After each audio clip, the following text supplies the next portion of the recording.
I'm David Cameo, and we are Squawking Dead, a podcast pulverizing episodes of the Walking Dead universe, and today we've got a very special episode, 122, which is the episode called Find Me, episode 18 of season 10, and we kind of go through it. We go through a lot. We uncover a lot of interesting tidbits when it comes to this episode and how we regard Daryl Dixon throughout the last two seasons, to be honest. We do notice a change in season 9, but we kind of let it go by, and I want you to keep that in mind as we go through the various, why? Why is it like this? Why is this episode the way it is? But before we continue, obviously we have to do a little housekeeping, so in case you didn't know, you can always support the show by just following, creating an account on ko-fi.com, ko-fi.com, and following us at ko-fi.com/squawkingdead. You don't have to support us. It's just a good way to kind of figure out what we're doing. What are we doing? What the heck is up with Squawking Dead? So if you follow us, you'll be in the know. We don't post most of the stuff on there on social media because it's for people who really, really are interested, and we don't want to bother people with that sort of stuff. However, if you do decide to buy us a coffee, you get access to supporter-backed content, obviously, the ability to join us in our recordings, the ability to download those unedited episode recordings the moment they are done recording for your pleasure. And obviously, just like this episode, we go on with a lot of pre-show, post-show.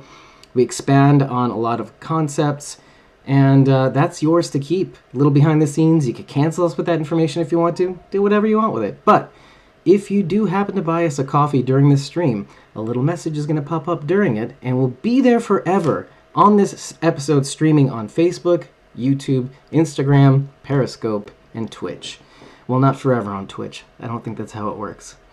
Either way, I hope you enjoy this episode, but before I go, there is a very special, I think it's a TWD Universe trivia on Sunday, March 14th at 4 p.m. Guess where? On Blazy Gardner's YouTube channel. That's BLAZYGARDENER on YouTube. Find her. Come find her. Subscribe to her YouTube channel. We'll be going live to do trivia with a bunch of panelists. Isn't that nice?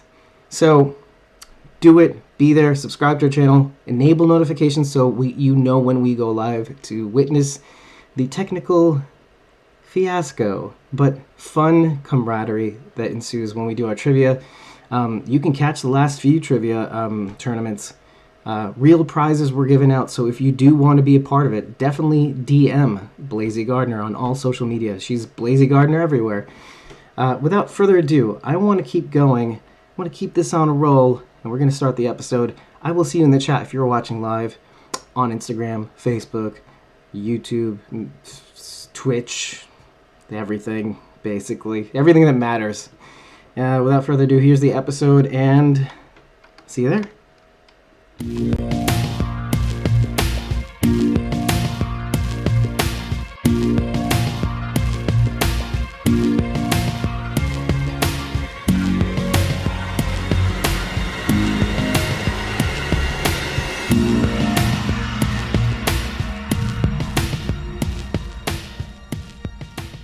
We are Squawking Dead, a podcast pulverizing episodes of the Walking Dead universe. Sometimes we give you news, sometimes we make you laugh, and sometimes we totally miss out on seeing Norman Reedus' kissy face. Thank God. Thank God. Oh, COVID, you are a blessing. Yep. But most times we go deep. Yeah, here we are. It's the Daryl and Carol episode. Find Me, episode 1018 of The Walking Dead. And Sharon D saying Daryl went deep. I don't know, it's been years. I have to assume he went spearfishing.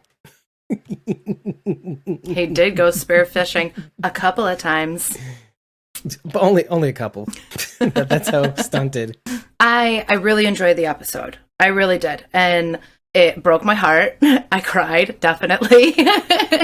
I mean, I've always said how much I love Carol and Daryl's friendship. And by the end of the episode, they really seemed to be kind of on the rocks. And just sort of how they left it was just very ugh.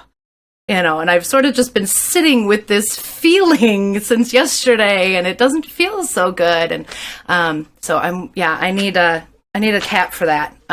But other than that, I really did enjoy the episode. I thought Lynn was a really interesting character. And I really like what they had to say on Talking Dead. It was Denise Huth's interview, and she was saying how we'd never seen this side of Daryl. And I mean, obviously, I had was thinking that at the time, but it's so true, right? And then I started thinking about it more. Leah really has no idea who he is. No idea who he is. So he can invent himself any way he wants to with her. He can truly be who he wants to be around Leah. And I thought that was that was really nice for him. Sounds like something I've said, right? Like the one thing that I really latched onto about he and a possible Connie relationship was, and I've said this twice on the show, is that you can be the person you think you can be a person that you would have never probably thought of being had it not been for this new person. Let's say you can develop a new you. It's not a fake you. It's a possible. It's like it's like an allegory for The Walking Dead. The Walking Dead enables you to be the person you were meant to be. Yes. Sometimes relationships are good catalysts for that, right? Yeah. Yeah. Well, and I think Leah is a perfect person to do that, especially in the location that she's in, because it's so isolated. He's not being watched by all these people who have known him for the past 10 years. He's not guard dog Daryl right now. He's just Daryl. He's just himself, taking care of him and, well, dog soon. But, I feel like there was a lot less pressure on him to be something around all these people that he's been this, this type of Daryl for so long. And, now he can just kind of relax. It makes me kind of think about like the role of Daryl, because I do have notes to the effect of Daryl's always thought of others, which is kind of weird. Like Daryl, okay, let's just go with Daryl as at the start of the show. He was in his brother's shadow, living through his brother. His brother would tell him what to do, call him a dumbass, tell him to do it right, blah, blah, blah, whatever. So going from doing for his brother solely, then doing I'll say Carol, let's say Sophia, that one mission that he latched onto, which there are echoes of that search for Sophia until they finally found a body, and then who do you be after that? And then Daryl did for the group. Daryl was for the group. And then, it flips back and forth between Daryl doing it for his brother, Rick, and then the group, doing for Beth, and then the group. But we've never seen Daryl do for himself, ever, on the show. Ever, ever, ever, ever, ever. This is one of those, I don't even consider this of course I consider this a Daryl's relationship episode, but I consider this is one of those things, the cost of doing something for yourself rather than for others. For having a self, because you're talking about somebody who just didn't take a moment to try to do for himself. And here's the stark difference, is that the Daryl that we see in seasons 9 and 10, when Carol picks him up with Henry and they spend some time, and he takes Henry to Hilltop, and then they go through the whole thing. You see, we finally got to see a Daryl that, first of all, had lines. Right? Words, not grunts. And then the idea of maybe even looking at him oddly like a leader, like doing for the group as the leader, as somebody who takes charge, never really wanting it. But so then you notice that, and you're like thinking to yourself, when have I ever seen like what happened in 6 years that could have made him start to think of, like, he was always kind of like reluctantly assisting the group, taking orders, and you saw a little bit of this difference, this shift in the beginning of season 9, when, he's told to take charge of the sanctuary.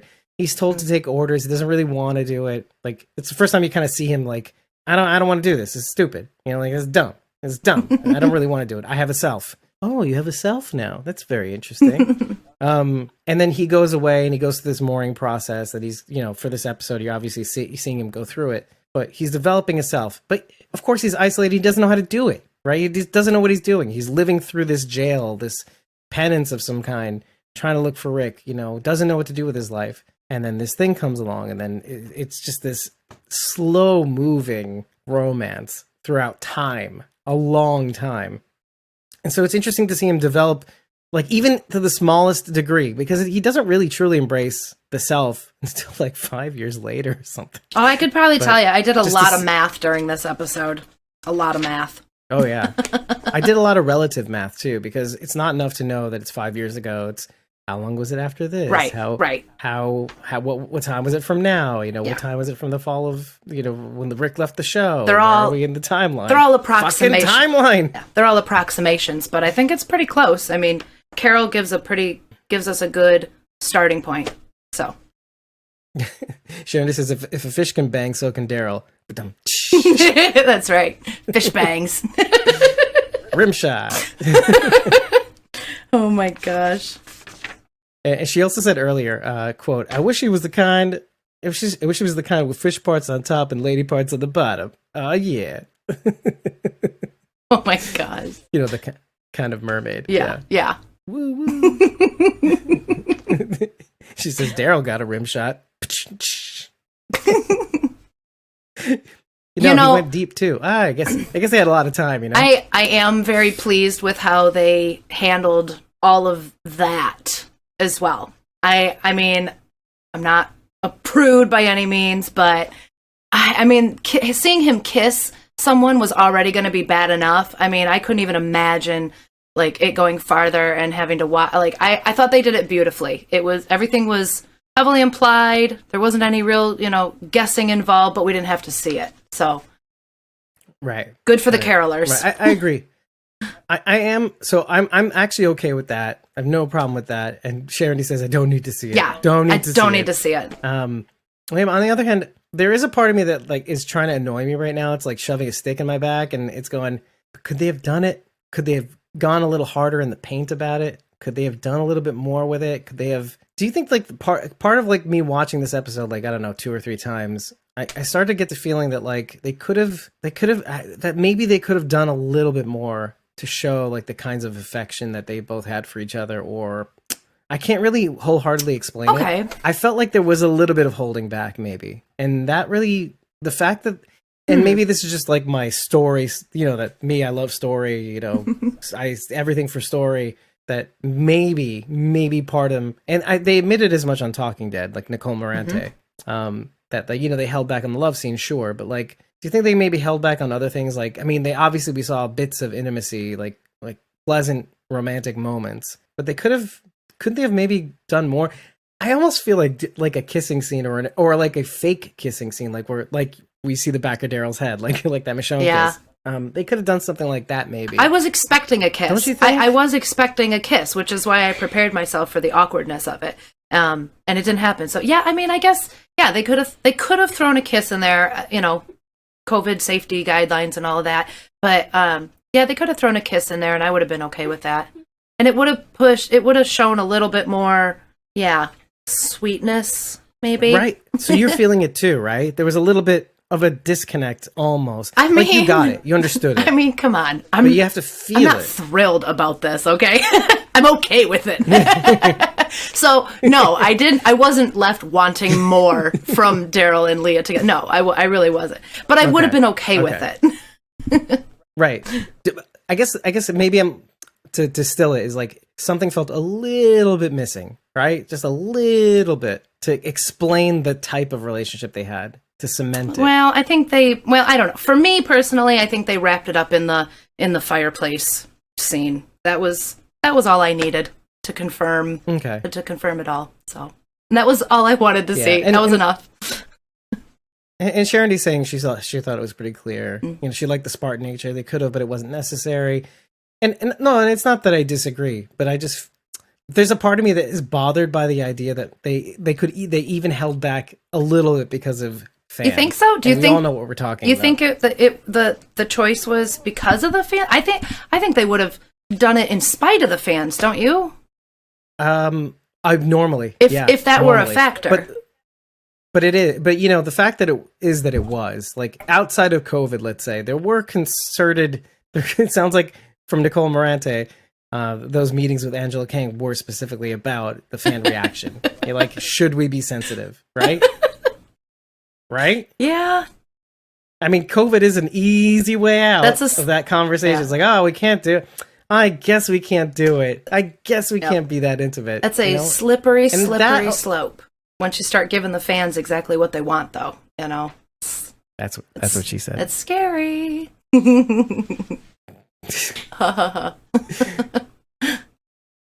Oh, okay. That is interesting what Sharon is saying. She says, I think that's why they leaked it too. I would agree with that. Let out the air from the hot air balloon. I got it. I was so it stays at a certain altitude. I was a little deflated when they came upon the cabin, and like immediately there was no guessing. I knew exactly whose it was because of the leaks. So I mean, that was the only thing that I was kind of like, it'd be nice to wonder for a few moments before we figured it out. Yeah. And Sharon is saying John's cabin. Yeah. Oh wait, wrong show. Okay, but still, no. But I'm glad.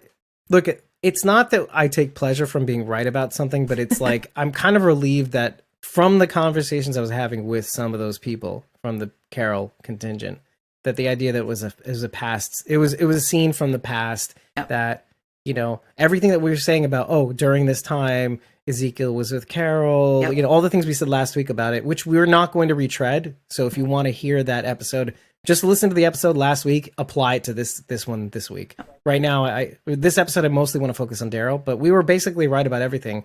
It's a flashback. It's a past sequence that is surprisingly long over time, rather than like a short period or focusing solely on this relationship. It was, but it wasn't. It starts off as a kind of like a meeting between two lost souls, and then develops slowly into this kind of like, it's the apocalypse. I mean, wow, really wasn't it Dog? Can't do it alone. Dog decided these two humans needed to be together. Yeah. Okay. This makes me see Dog in a whole different light, because everybody is daffy about Dog, and I'm just meh about it. But you saying that actually makes me think, okay, wait, Dog is kind of like an avatar sometime.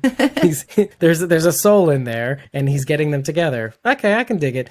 And Sharon is all about the hashtag Doggle, and I'm like, let's not Doggle. retread that ground, because you know what that means. Somebody's getting fucked. Ugh. I wonder if seeing Dog's backstory and knowing that he was Leah's changes anyone's opinion about Dog, specifically Carolers.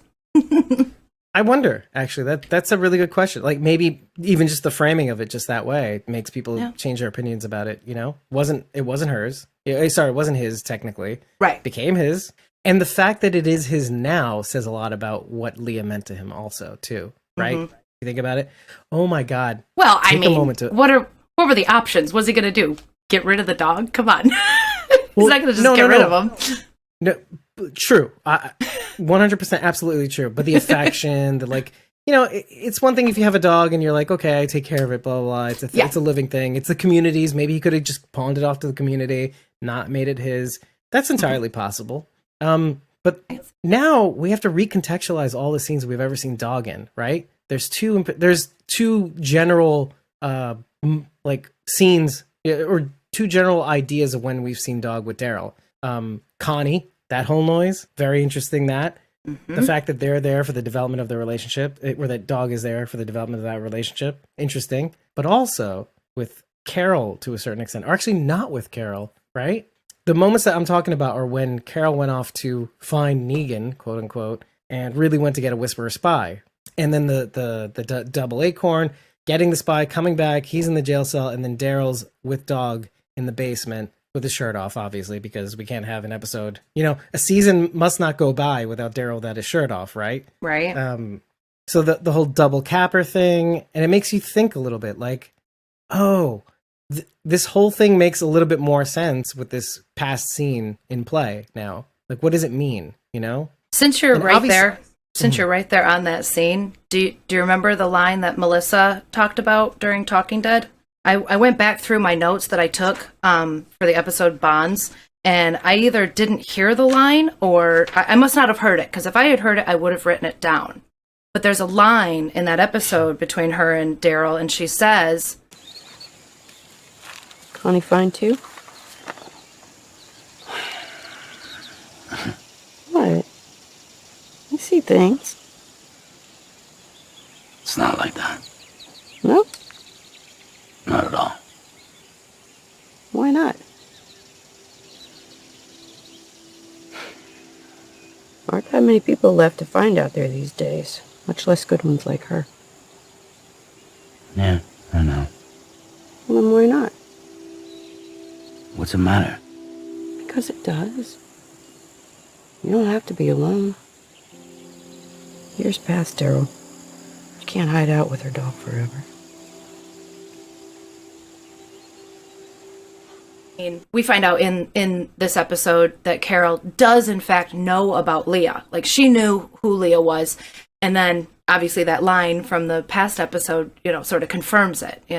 Carol does know about Leah, and I found comfort in that. I don't know why, but it made me feel really good that Daryl did tell Carol about this person, about this connection that he made. Maybe not everything, but I mean, he brought her up. Because who tells everything? Like, do you tell everything, everything about your marriage to? No, because it's like boring. No. Fuck that.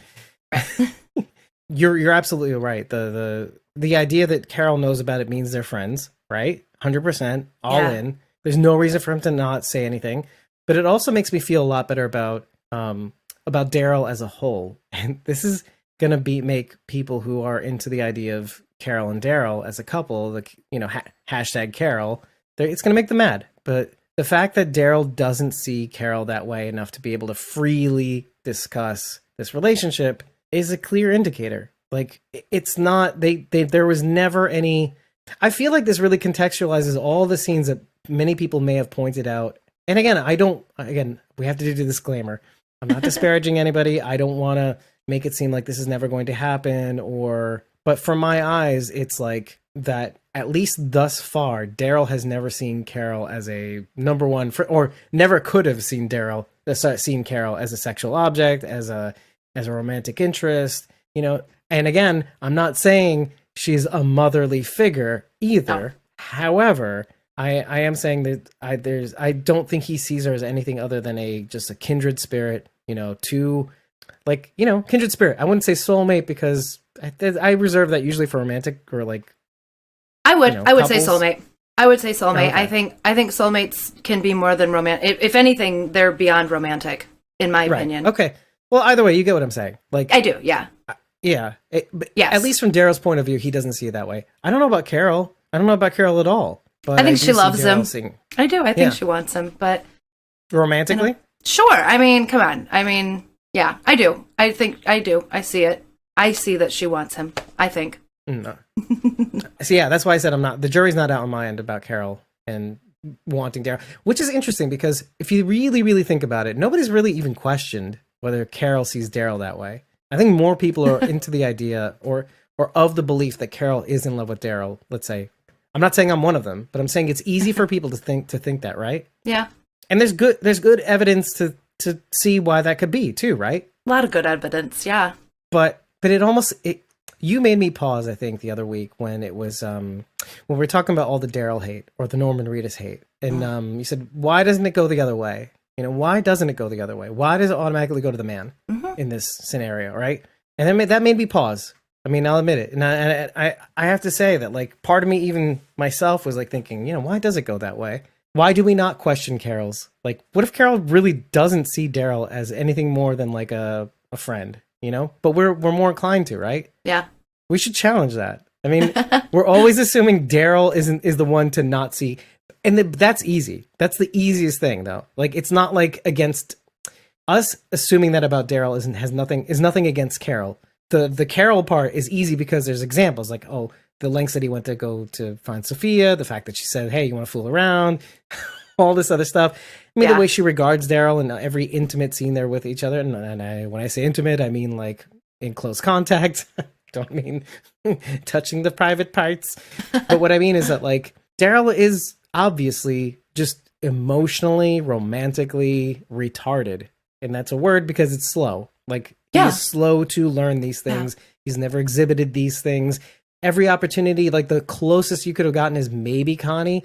And even then, it's just like, you see a spark of, like, I really like this person, at least. Like, I'm into this friendship that I have with this person in a way that's not as unusual as it is with Carol. It is a little unusual, right? There's a little like you see it in this episode a lot. The friendship that Carol and Daryl have it feels like they're two people that totally and 100% completely understand each other. But the way they talk to each other is a little weird, isn't it, though? Sometimes.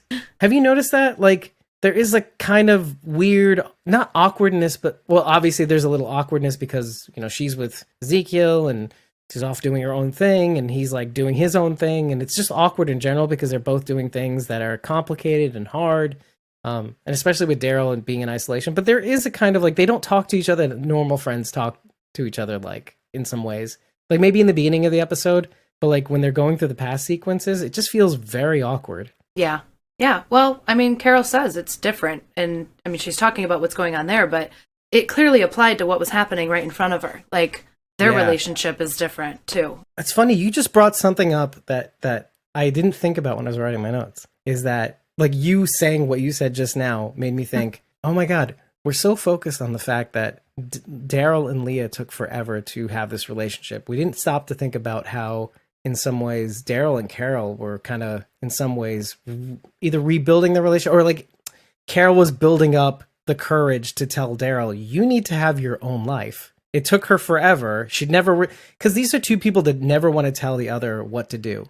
Carol, at the end of the episode, was saying, or I don't know if it was the end or the beginning, but about Leah, like, I'll hear whatever you have to talk about. What was the exact line? Do you remember?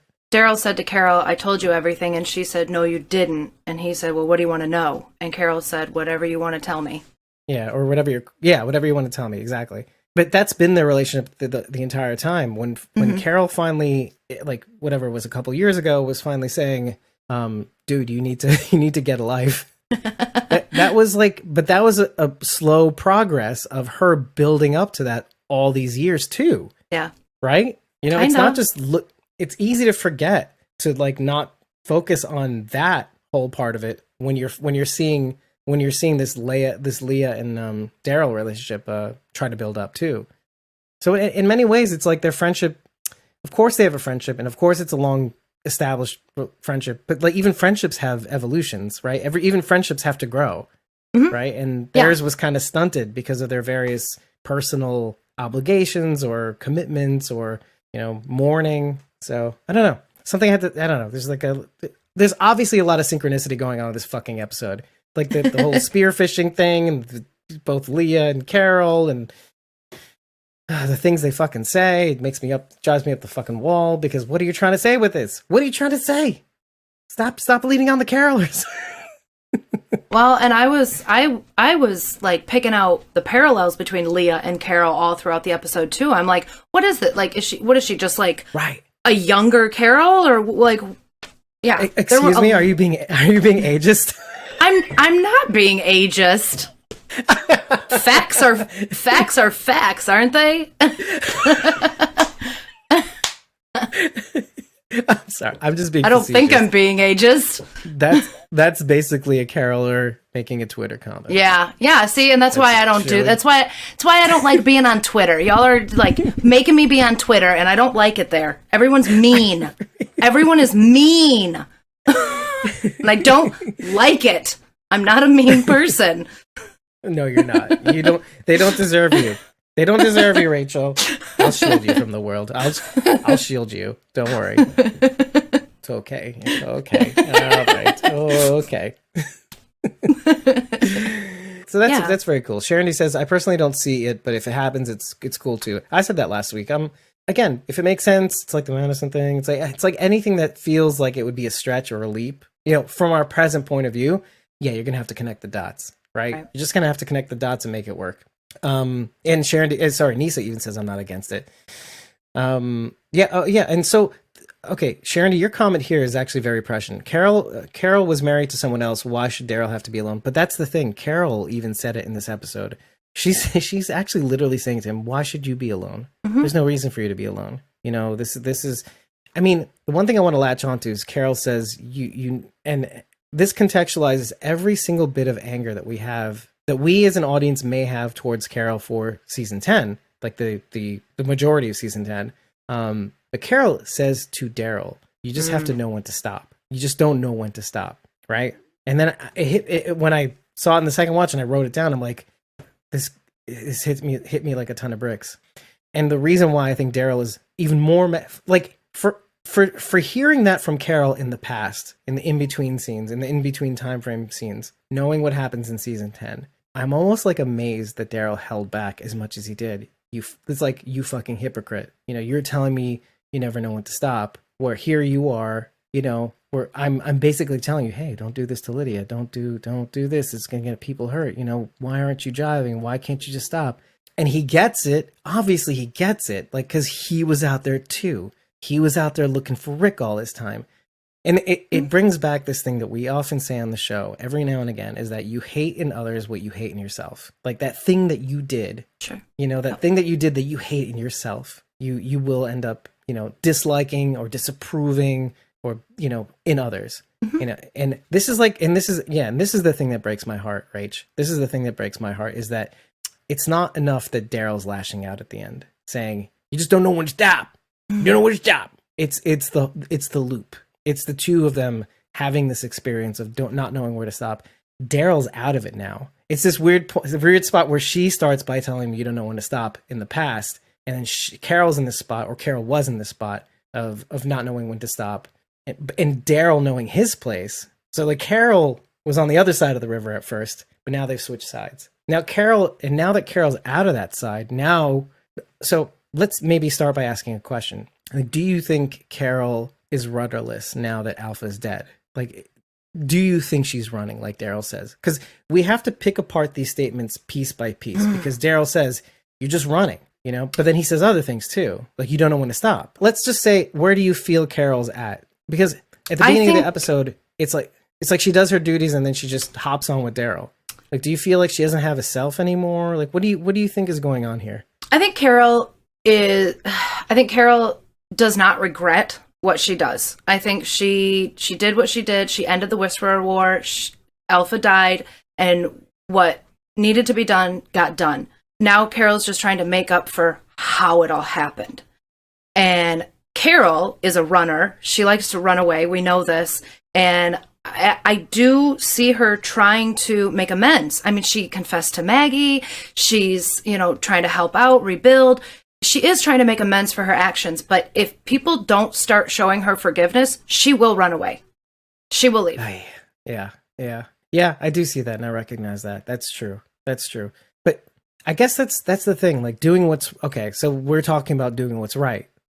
Right or wrong. Her plan worked. Right. No, but like, forget about that. Like the whole idea of like, she's trying to do right. She's trying to take the steps, right? It is almost like Negan though, too, if you really stop to think about it. You know, Negan is trying to do what's right? Like Negan is trying to find his place. I mean, it is kind of weird when you really take a look at every single person in this group outside of Daryl. Oh my God, how weird is that? Okay, outside of Daryl, you wouldn't think this, but it's like opposite day. It's like it's the yin to the yang, right? Daryl's the only one who knows where he wants to be. Yeah, he knows where his place is. My place is with my people. We're gonna rebuild and take care of each other. And, you know, only if you let it. That I know where I'm supposed to be. He figured out already. I have no hand in being able to find Leah again. So the irony of like finally knowing what you want and it going away and him learning the lesson of, you know, obviously trying to find Leah for a little while before, you know, Carol comes to the picture, takes Henry finally like a year and 9 months later, I think it was, you know, and then doing the Whisperer War. But yeah, he gave up. He didn't give it a second thought. He's like, you know, if she doesn't want to be found, like, I can't be responsible for finding her. He says in the note, find me. Mm-hmm. It's almost as if he's saying, Rick, find me. Connie, find me. Like, I'm not going to spend my life looking for somebody who can't be found, won't be found, whatever it is. But the irony of looking at Daryl and saying he knows where he needs to be, he's learned this lesson already, which explains why he says to Maggie in the previous episode, you know, maybe it's better that she's not found, or like, you know, she's gone. He says she's gone. You know, I can't spend my life looking for her, that sort of thing. So that makes sense to me, because it struck me a little bit that he said that in the last episode. But and then looking at every other character, Maggie lost, Carol lost, Aaron in some ways lost, you know, losing Gamma, that sort of thing, Mary Gamma, Father Gabriel almost lost, almost dead. almost losing Rosita, almost losing himself. Everybody at Hilltop doesn't know where they want to be. Maybe Jerry's actually doing pretty well. He's being pretty productive, as they've said on the episode. But most of the main hitters, the main players, pretty lost. You know, Daryl's like the only one who kind of has a self-actualization. He's like, which is weird to say about Daryl, because for the longest time, it's like, I live for others. I live through others. I have no desires. Yep. I have no leadership. I'm a shadow. So Sharon goes and says, here's what it is. We're trained by fairy tales to think that Prince Charming has to pine away for his princess while she's married to other princess. So Prince, quote unquote, Charming has to wait for her forever. Leah's bracelet from her kid equals June's bracelet from her daughter. You're staying. Leah also kept saying that. Oh, that's interesting. Yeah, you're staying. Infinity. But Carol was like, and Nisa's like, wait. Leah also kept saying that, but Carol was like, quote unquote, but I was right, okay? The infinity symbol, and then Sharon keeps going, the infinity symbol, June's bracelet. See? It's a conspiracy. Carol. Yeah, and let's talk about, I'm sorry, but I was right. Yeah, that's a very odd way of apologizing. Or not apologizing. You know what I mean? There's no doubt that, like, I don't know if it was right or wrong, right? So Lydia says it best. Right or wrong, Carol's plan worked, right? But yeah. Carol is insistent, even in the face of Daryl's concerns for her. You know, like, you don't understand. You don't know when to stop. I don't know when you were going to stop. You know, would you have stopped? That's the real question. Would you have stopped? And I often wonder about that. Like, I often wonder, okay, let's take a different approach to this. We never really say this out loud, but what if Carol got Daryl killed? Then what would it have been all for? Again, we're talking about chasing, both Carol, and now we know, fully that Daryl was chasing after the dead for 7 years, essentially. And Carol was in hot pursuit for like Alpha for however long it took for her to take her down, or Negan to take her down. Both were in pursuit of dead causes. Like, not dead causes, but like dead people. When you have the living here around you that you could be with, console, figure out a plan where everybody's involved, right? And take her out together. But when you use the living to go after these people who, to avenge the dead, then what is it for, right? If and I thought of this parallel when I was watching the episode. If you are in pursuit of finding somebody that's possibly dead, you've wasted so much of your life, your possible happiness, that you've basically killed yourself. You've eaten 5 years of living in pursuit of this goal. Like, I don't blame Daryl for looking for Rick. I don't. But it took him so long to just learn to live for himself, to eke out, like Carol says, like this form of happiness. You need to find your happiness, your peace, right? Is what she said. Yep. And so Nisa says, so find me. And finally, and then there's something really satisfying about him finally getting it, coming back, leaving the note, and then moving on. It's like, I can't wait. I can't not learn the lesson that I've learned all these years because you were with me, Leah. I need to move on. Nisa says it's something very cool. It took Leah's ultimatum to make Daryl see that he has to stop running, even though it's how to go looking for her, for a little while. Not that long, though. I mean, the fact that he says, find me, means, hey, I know when to stop. I know when to stop. I listened to Carol's advice, even though later on Carol didn't listen to her own advice. Again, it's the loop. This is what I was talking about before. That's the thing that makes me saddest, is that it's this loop. Carol starts off by saying you have to know when to stop Daryl. Daryl eventually, Daryl has to figure that out. Daryl figures it out. Now Carol has to figure it out. Carol doesn't need to figure it out anymore. But in the meantime, damage was done. Connie is lost, and now we're having to deal with it again. But Daryl, unlike in times previous, he looked for her a little while. Kelly's doing the heavy lifting now. She's doing what Daryl was doing before, but now with a group. She's not going off on her own. This is why I'm like really warming to Kelly as a character. Like she knows that she has to involve family. Nobody's really a Daryl. Let's just put it that way. This shadow of a person. Kelly knows what it's like to be a family. But she is oddly a younger sister, just like Daryl. But she's not a weirdo. She's not a weirdo like Daryl. Okay, so yes. Interesting point. This is Sharon for like a Walking Dead show. You're very good point. Screw Rick. Oh wait, hold on a second. The note was also meant for Rick. Interesting. Do you think that? I think it was for Leah just though. I like the comment though. I don't think so. I think it was just for Leah, only because he like put it in the secret cubby hidey hole. If it were for Rick, wouldn't he like put it on a tree or something? Yeah. Well, no, not that. But they would get blown away by another storm. No, but like you're right. Though, but what was in that hidey hole place? Right. Yeah. Originally, it was so remember it was Matthew's birthday, and she's like, I can't keep grieving for Matthew again. The cyclical nature of this argument. I can't keep mourning the loss of my son, quote unquote, but effectively my son. And she breaks the picture and she says, I have to put this away. I'm going to put it in my hidey hole. So for as long as they're together, she's like, I'm going to live with my Daryl. Well, I was impressed. How does that make you feel? I was impressed that Leah knew what day it was. Does anybody know what day it is anymore? Not Daryl. Right? But she knew it was Matthew's birthday. But that's really funny because, Daryl is in this constant state of just looking for Rick, not living for himself, right? Not living for himself. So what are days? I just need to know when it's morning and night. That's all. I need to know when to hide and when to come out. Mm-hmm. Leah is painfully aware. She's mourning the loss. She's feeling every single fucking day, living out there on her own. I mean, dude, her story is she fled, she was with a squad. She fled with Matthew, her son, again, to this place. And found out the moment they landed there, he was bit in this place. Like they didn't spend not a day before he died. So she's in this mourning place like a ghost, living there all these years, however many years it was that she was out there, 2-3 years probably since the fall, right? Oh yeah, about 3 years actually, right? Since the fall, where Rick leaves the show, because there was a little bit of a time jump between when they take out Negan. I think it was about 3 years. Yeah. Oh no! So to your point, Sharon D says, "Oh, he should have painted a tree for Rick." Yeah, there we go. That would have stayed out there forever, like it does in Fear the Walking Dead. Well, then again, they're in the Midwest. Okay, there's no torrential, there's no temperamental weather in Texas, although there was that Walker-nado. But whatever, we don't talk about that. Nice Fear the Walking Dead nudge. Painted on a tree. That was Nisa.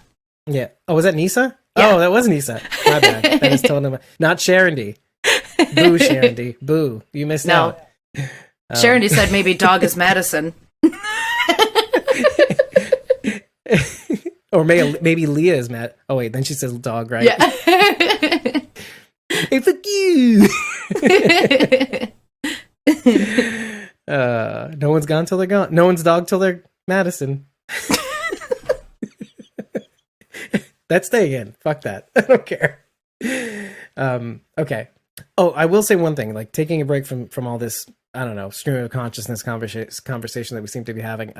My fault. All my fault.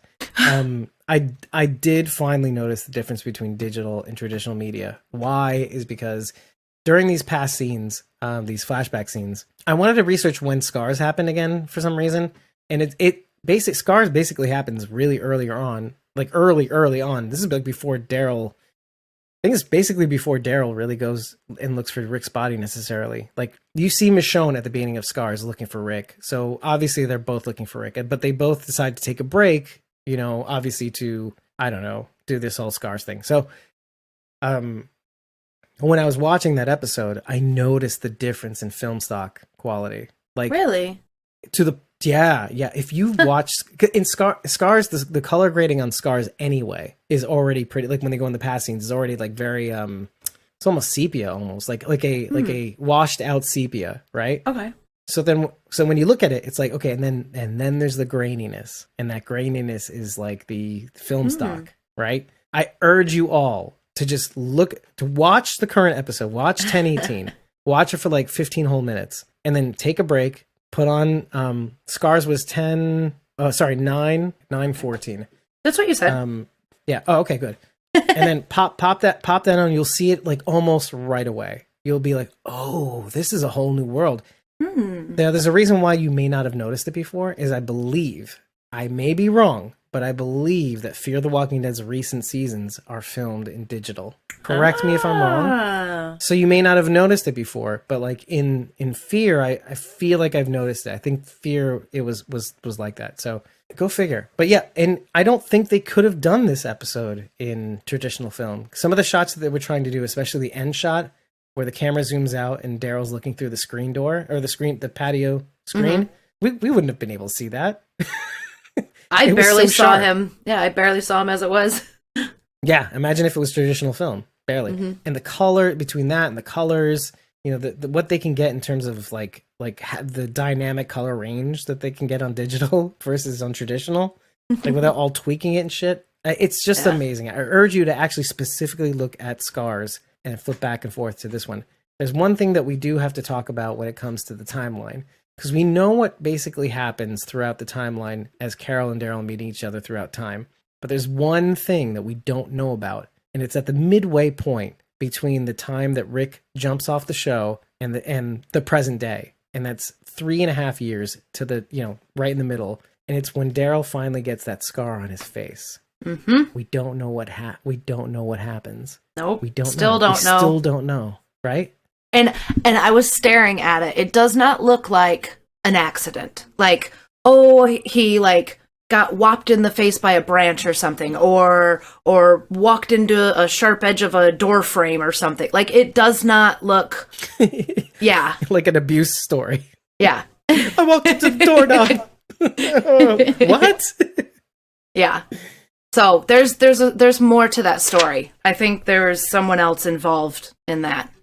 That makes me very excited.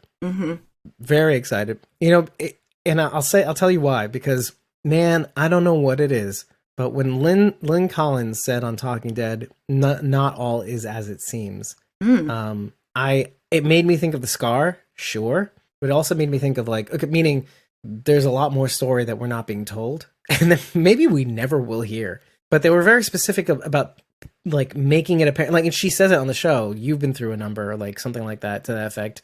You know, so it's not for every, and this is where she says it's not for everybody. You know, and then Daryl himself, just like Carol does in the beginning of the episode, say, you know, it'll all catch up to us one way or another. And then Leah says, "Not if you let it." Daryl says to Carol, "Not if you let it." But it's at this moment that he hears this from Leah, right at this midpoint. And I'm like, what in the world? What happened? What happened at that point in time, right? Yeah. So it makes me think.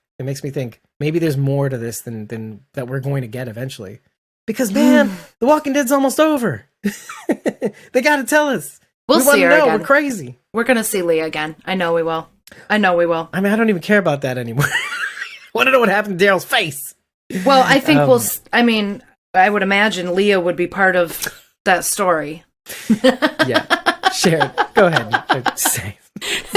Sharon thinks maybe Daryl and Ezekiel fought over Carol. Hey, that, you know, there was a time that Ezekiel was ready to throw punches for his woman. And Daryl's like, it's cool, man. We're good. Yeah, we're good, man. No, I want to fight you for my love. Yeah. It's obvious there's something between you two. Right? And I'm like, oh boy. You know, I just remembered Ezekiel asked Daryl to go away too. And that's right before he runs to the woods. But and you know that it's so great that we have this episode and the season to kind of contextualize that a little bit, because if you think about it, Ezekiel is pretty damn fucking perceptive, because he knows. Because Daryl enables Carol to run, right? Mm-hmm. First of all, I say enables because it's not like he pushes. It's the relationship they have. They don't the same push each thing. other to do one thing, right? Yeah. It's like they enable. They're like, hey, if you want to run, I won't judge you. Run. You know, I'll cover for you. Blah blah blah. I got your back. If you don't want to run, I'll help you stay. Whatever. I got your back. Yeah. Basically, the very nebulous. I'm kidding. But they got each other's back is the point. But like Zeke knows that. It's like, if Carol wants to run, you're just going to cover for her. I need you to go. I need you to go. We need to work on this. And that really brings, oh my God, that actually brings the end argument that he and Carol have a little bit more into focus though. Doesn't it though? Because it's like, look what you did. Because Zeke and Daryl had another conversation in this very season, you know, just before the Battle of Hilltop. He says to him, you know, they kind of bury the hatchet in a way, but like, this is just off the heels of that. If you really think about like the timeline where we're at, and like you have the Hilltop Falls, then we have the tower, and then we're not that far away from that. They really need to do a better job of that. Like, because it really makes, because like because Daryl in this moment is thinking of all these things about Leah, about, you know, what it took for Carol to stay, you know, don't run. I know things are hard. Don't run, you know, find your happiness, blah, blah, blah. But Carol's the one telling him that. So what am I saying? But now in present day, you know, you went off on this boat. I should have told you to stay, whatever. I shouldn't have told you to come back. You know, you flipped off Zeke on the way. you gave Zeke the side eye as you jumped into my arms, you know, like what the fuck, dude? You know, that's what we're contextualizing season 10 hardcore right now. And then off the heels of all this shit, it's like, look at all Daryl's like, basically, Carol, look what everything you've done in season 10. You know, look at all this. You told me to do this in the past. You did the exact opposite. You did this, you did that, you did that. It's like, what was it all for? You can't just tell me to do things and then completely not do them yourself. You know, I care about you. And this is the thing. It makes me feel heartened that Daryl held back as long as he did. It makes sense now. Because if I was Daryl, I'll be like, fuck this shit. But I get it. I get it now. Between the loss, you know, you don't want to push somebody when they've lost somebody, right? Right. But and then for a strong person like Carol to break herself down, to squeeze into the hole and squeeze down this narrow path of vengeance, Daryl recognizes it has to take a lot. It has to take a lot for somebody to, you know, push. It's like in those chase scenes when somebody's chasing somebody. You ever wonder how like they keep pushing people out of the way? Like, get out of my way! And I'm like, why don't you just move through them? Just go. No, that's Carol in this moment. It's like, you know, this narrow, like I can't see anything but, you know, 2 feet from the side of my face, no perspective. Mm-hmm. So it must be hard, you know. And Daryl recognized that. That's why he didn't push her, and it's not their relationship anyway. Yeah. Daryl, you know I was crazy when I took out Undead Ed. Undead Ed. You knew I was crazy. Yeah. Yeah. With a pickaxe, right? I think it was. Okay. Let's talk about the timeline a bit, because you seem to have the math pretty far down, right? I think so. All right. So 5 years ago marks. I don't even know how far. I might edit some of this out, but like I don't know how interesting this is, because I noticed that like every time there was a 5 years ago, I noted that because they say it's 2 years since Rick disappeared. So it's already 2 years in. Daryl's, you know, scars had already happened, apparently, actually. Because I looked at scars. It was right when she was pregnant, by the way. Mm-hmm. Did you notice that? Yeah. Right when she was pregnant, all that stuff. Well, she was, you know, towards the end of the pregnancy, but yeah. Yeah. Yeah. Yeah. So, that's why I said, like, by the way, if it wasn't for that, I wouldn't know when scars would have happened, by the way. Like, if she weren't pregnant, yeah. So that gives you a general timeline. So 2 years out, so it means like it could be a year after scars, or definitely more. Sorry, more than a year after scars, right? 2 years since Rick disappeared. And then there's 4 years ago, which is 1 year after that. 3 years since Rick disappears. Then it's 4 years ago. Still 6 months later. Right? Oh yeah, the 1 year. 6 months later is that middle part where we see between the time Rick left and where we are now, and then we still don't know how Daryl got the scar. Yep. 2 years and 10 months ago, which is 4 years and 2 months after Rick disappears. That's when Leah saves Daryl from the undead. You know, so Leah's now starting to go to his camp, not dog. Yeah, and they have their cute little Carl and Enid moment trapped in the tree. Exactly. Which I like that little callback. And it was just as awkward, right? It was just as awkward. Yes, that's exactly what I thought. I'm like, they look like teenagers right now. Right, which is supposed to really tell you something, right? It's supposed to tell you how emotionally retarded Daryl is. I'm not using that word to describe a certain person. You're using it in the way it's how it's meant. Right. He is just slow. I would say he's just developmentally like in terms of himself, like his self. What is it? I wouldn't say selfish. His sense of self, his egocentrism, that he just lacks it. You know, he hasn't developed it. So when you see them in this tree husk, you know, you're dealing with a woman who's mourned all this time versus a man who isn't really a man. He is a child when it comes to emotions. So, okay, cool. We got that. 3 months after that, which is 2 years and 7 months ago, which is 4 years and 5 months after Rick disappears. Got it? Okay. Daryl's fish courtship. You know, throws a fish at Leah's. My notes for that were fish bangs and fish thuds. That was it. That was the only thing noteworthy. Why always throwing shit at me? First you threw a hand at me 5 years ago. It's not 5 years ago, but you get what I'm saying. Rebecca Punch. No, I'm kidding. Rebecca Punch was told us that joke, but I didn't get it yet. So I had to wait to watch the episode until I understood the joke. Fish bangs. Yeah, and this is Daryl's first opportunity to think of himself. Daryl's trying to be vulnerable, right? And this is his first attempt. Yeah. That is also when we find out Dog was born the same day as Matthew died, I guess.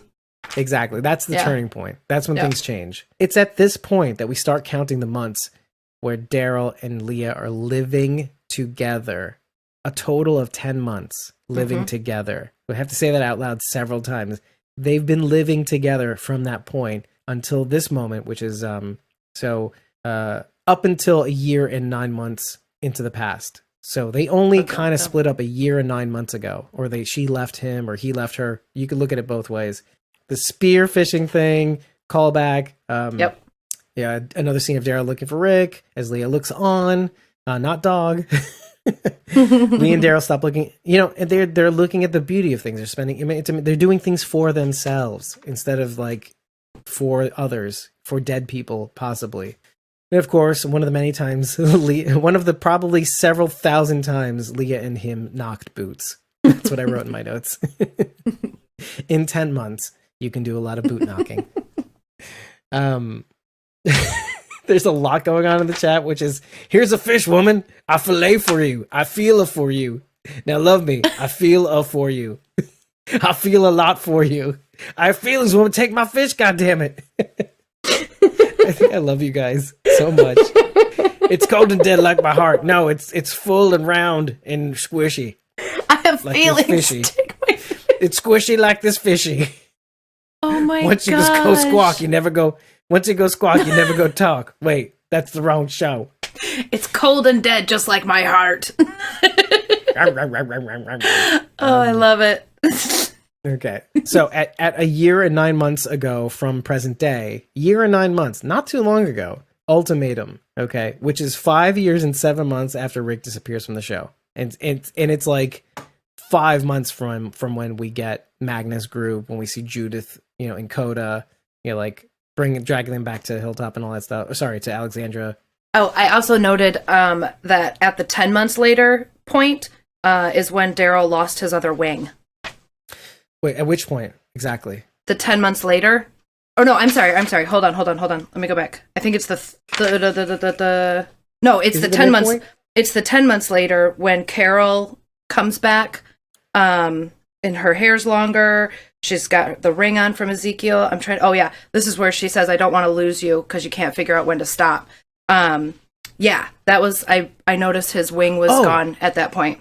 Yeah, this is right after he receives the ultimatum, right? He goes by the river. He's looking for Rick. Carol, a chance encounter with Carol. Yeah. You know, Carol returns, and not across the divide. They're not across a river anymore. They're in person. She's close up at his camp. And she says, "I don't want to lose you out here, okay? I don't want to lose you because you can't figure out when to stop." No. Right?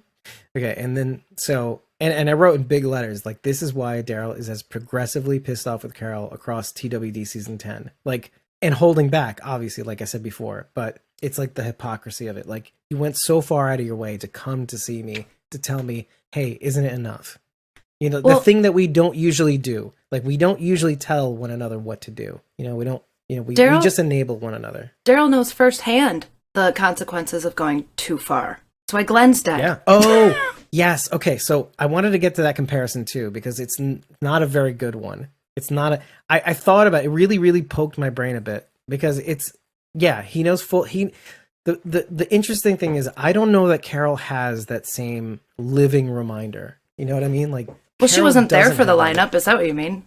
Well, that too. Yeah. That too. But like, Daryl's painfully aware of what it's like to go too far. Mm-hmm.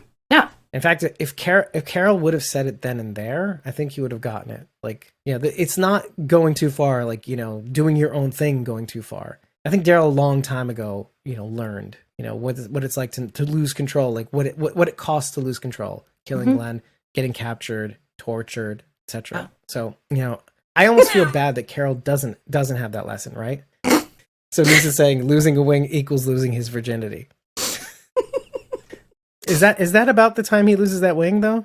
I wanted to go back and watch it one more time and pay attention specifically just to the wing, but it's hard to tell because he has a lot of layers on in this episode. And so when I saw the back of his vest, that was probably the first time I had seen the back of his vest in like 2 years. So I don't know, and it's funny, like, between the scar and his eye, let's just say, let's just even say that it's the midpoint. Like, between the scar and his eye, that, 3.5 years later or 3.5 years after Rick leaves, let's just say it's that. So something crazy happened, And maybe Leah's, like, alluding to the fact that, maybe it's just the wild. Maybe it's another one of those storms. I don't fucking know. Yeah. I don't know, Alicia. But, because she says the remark, it's hard to live out here. What if he... Oh, that's really sweet. Oh, Nisa says, okay, because you're laughing at that, right? What if he gave the wing to Leah? Oh, that's actually really sweet. I like that. It is sweet, but it looked more like it was. It looks like it's torn out. Yeah, it didn't look nicely unthreaded. It looked like it was ripped or torn. Yeah, but that is a really sweet thought. Yeah, so she's saying he would rip it out, though, Maybe like, she ripped it off in a fit of passion. Holla! Ooh!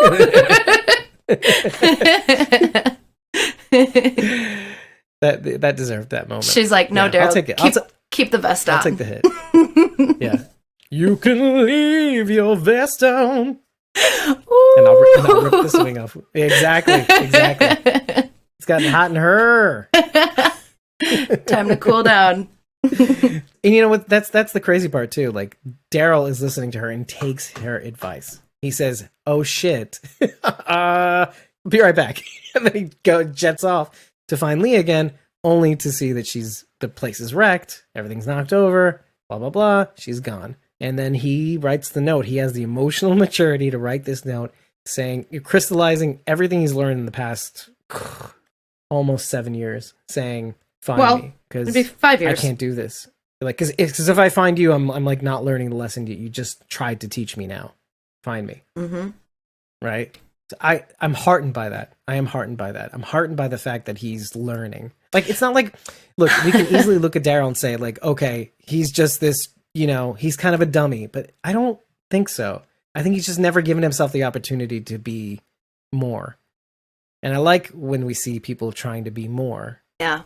Seeing him write that note was kind of heartbreaking. The only thing going through my mind at that point, the very first time I watched it, was, holy shit, this is what was on the note that Carol read. Carol read that note. I belong with you. Find me. Yeah. So yeah, Carol is reading... This is going back to the earlier conversation we had. Yeah. So Carol is reading this note from her best friend that he left for this random woman. This note's been sitting here for 2 years. Excuse me, random woman? I'm kidding. Go. I mean, by all accounts, right? Yeah. Very random. From her perspective. Yeah. From her perspective, right? I mean, kind of from Daryl's too. Like, randomly living in the woods. So when I realized what it said on that note, and then my mind flashed back to Carol reading it, and then I started thinking about Daryl in the other room. He hears Carol, open up the hidey hole, and she's digging around in there. He knows damn well what's in there. He knows what she's going to find in there. He doesn't even attempt to stop her. He doesn't even try to say, no, nothing, doesn't. He just stands there and waits for her to find the note and read it. Now, what does that make you think? Just give me your conclusions on that, because because it sounds like you're leading up to like a statement. Is Daryl not care that she sees it, or oblivious to the fact that it might affect her? What is it? I don't know. Like, I'm angry and sad all at the same time, and I don't really have like words to attach to these feelings, but like, the way he just sort of stood there and watched her read it, I was kind of like, dude, like, this is gonna break her heart, and you're just gonna, like, let that happen? Okay. Very interesting that you say that. Very interesting. So so this almost comes packaged with the assumption that, like, from the viewer's perspective, let's say yours, it could be inferred that, oh, obviously Carol has feelings for Daryl, romantic feelings for Daryl, right? Yeah. Is that where you're alluding? No, Okay. no, not at all. Okay. Not at all. No, so explain that a little bit better, yeah. Okay, so the fact that this note has been here for 2 years, her and Daryl have reconnected over these past 2 years, and then she finds this note that has been sitting here saying, I belong with you.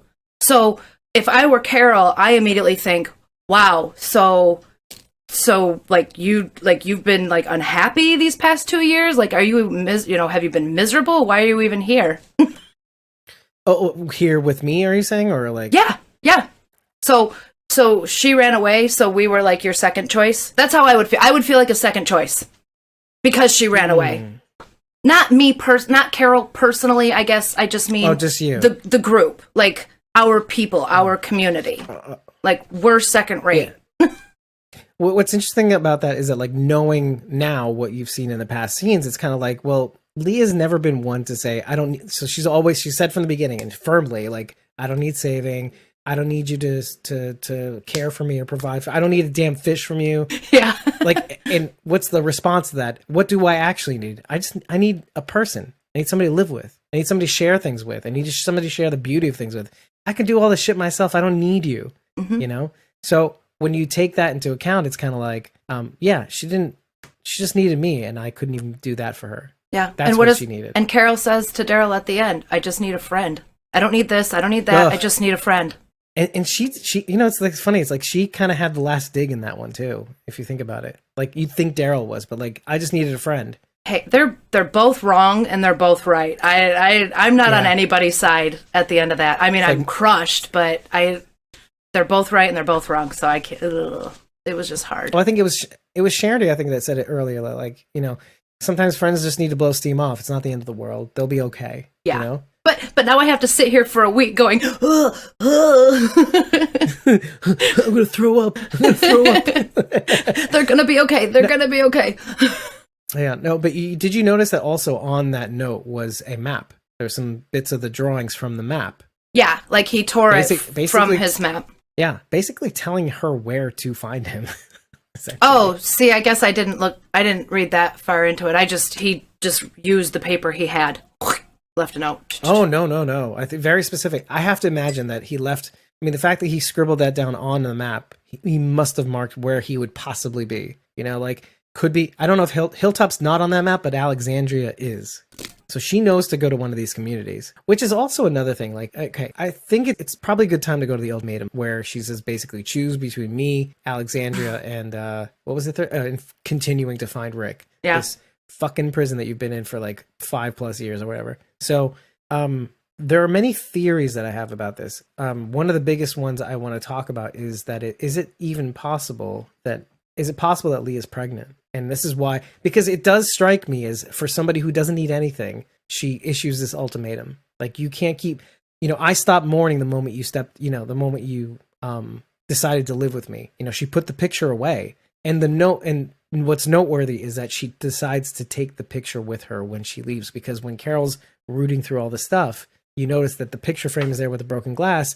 Or no, I think even when he steps into the place, the picture frame is there, but the picture's gone. You know, she had taken it out. I mean, it was all like exposed, like that hiding place was exposed. So you're convinced that she left? Yeah, I'm very convinced that she left. Very, like, 100% certain. If she had enough time to take out the picture to take with her, she had left. Why wouldn't she take Dog? That's a very good question, but she has enough time to take this picture with her. Like, if she was taken, she wouldn't have enough time to take the picture with her. Because the picture, again, she put away the moment he started living with her. He said, it's her basically saying, I've had enough mourning. You know, on the day of his birth, I've had enough mourning. You know, I'm living with Daryl now. That's it. So, you know, puts it in the hidey hole, in a safety kind of safe place. So if she just left, why? It's a really good question. Like, let's assume both things are true. Dog was with her at the time and then eventually went to him casually. I don't know. It doesn't feel like he came to her in a rush. How do you have enough time? If you were captured, how do you have enough time to grab a photo in a hidey hole spot? Or maybe she did. Maybe in the rush to leave, she got caught. Whatever happened. I mean, anything's possible. But okay, Sharondy's saying the whispers. She left because of the whispers. Maybe. Lori in the photo albums. Good callback though. Yeah, Charity's saying Lori in the photo albums, taking it kind of like Lori did with Carl before they left. I guess I didn't want to think that Leah had just left, because that would make her a giant bitch, and I just didn't want to think that. I was starting to like her, but if she just left Daryl, then no, I don't like her anymore. Well, they're both giant bitches. they're two peas. I wrote this in big letters at one point. They're two fucking peas in a pod. She threw she's gonna storm off and be a brat because he went to go look for his brother at the river. Get over yourself. If she was pregnant, this is what I'm saying. If she was pregnant and she's not convinced, given the fact that this guy's so emotionally retarded that he can't even, court her correctly, or at the very least, somewhat competently, it might strike her to say, oh my God, this guy is not only emotionally retarded, romantically retarded, but he's competently retarded. He can't separate himself enough. Because I wrote down in my notes, he must have been out there longer than she's mourned for Matthew. Is what I was thinking. The fact that he's been looking for this guy longer than I've mourned for Matthew. Yeah, is a big red flag. And if I am, and again, I'm assuming that she's pregnant, but let's say that she is. Wouldn't that make you more urgent to say, this is a child, this is something that I've wanted, a child of my own? What if this was her child? She has no faith in him as a father to stick around long enough, because every time he leaves, let's think about this for a second, because every time he leaves is another chance for him to die. And I don't want that. I want a father for my kid. I want a father that's going to be there for this kid. And let's start with I want a father that's going to be there for me. I don't want you to keep going out there risking your life. I'd rather it be okay, in pursuit of finding food. Find me food. Find me more food for this bun in the oven, But let's say for me, let's have a life together. Why isn't this enough? Find your peace, right? Carol says, find your peace. Eventually you have to know when to stop, right? And this is Daryl's moment. He went too far. And he knew he went too far. He knew, and he dialed it back right away. He's fuck, if I don't stop, I'm going to miss out on this peace that Carol's talking about apparently exists. So it's a mythical thing that I have known nothing about, but what do you think about the idea that she might be pregnant? Does that make more sense that she made this ultimatum because of that? Because it didn't make sense to me either, by the way, for somebody who was very competent. The only time pregnancy entered my brain was, I think it was right after right at the 10 months later jump. And he says, so you're not going to talk to me now?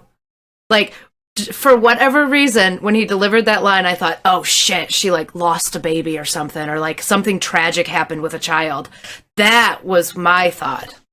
That's a good thought. I thought she had lost a baby. That makes a lot more sense. I wish they would have said it, or implied it a little bit better. If that's something, the case, that actually makes even more sense than her being pregnant in my eyes. Well, she would need more support. Losing another kid. Yeah. Be here for me. That makes so much more sense. I fucked up. I was looking for my brother. And you're absolutely correct. Daryl has been out there looking for Rick longer than she's been grieving Matthew, because we know Matthew died the same day Dog was born. And when Daryl meets Dog, it had already been 2 years since Rick disappeared, and Dog was 4 months tops when he was a puppy. Right. Yeah, because they're very small. Yeah. Mm-hmm. Oh, she just lost him, right? Yeah. Oh, she was crazy. Yeah. I love it. Yep. But Neeson brings up a good point. If he can leave me for his dead brother, wouldn't he... Wait, hold on a second. If he can leave me to find his dead brother, I think she means, wouldn't he leave our child? Yes. That's the answer is yes. That's crazy. Yeah, that's crazy. Why wouldn't he? How will I think it's selfish of her to tell him to stop being him. He's finally able to be himself, and here she's telling him not to be. I didn't like that part. Yeah. That was the part of Leah I didn't like. Yeah, but it's also a part of Leah that runs against what she's usually about. She's usually about, I'll take care of myself, you take care of yourself, and then if you want to spend time with each other, that's fine. But this is a totally different Leah. This is a Leah that is saying, hasn't this been nice? But even still, like, it's a complete character change. It's like, what would prompt a character to say something that is contrary to what she's usually been, Yeah. Maybe it's somebody that's way more emotionally mature. I mean, stop grieving long enough to appreciate the fact that there was somebody out there that she could spend her life with.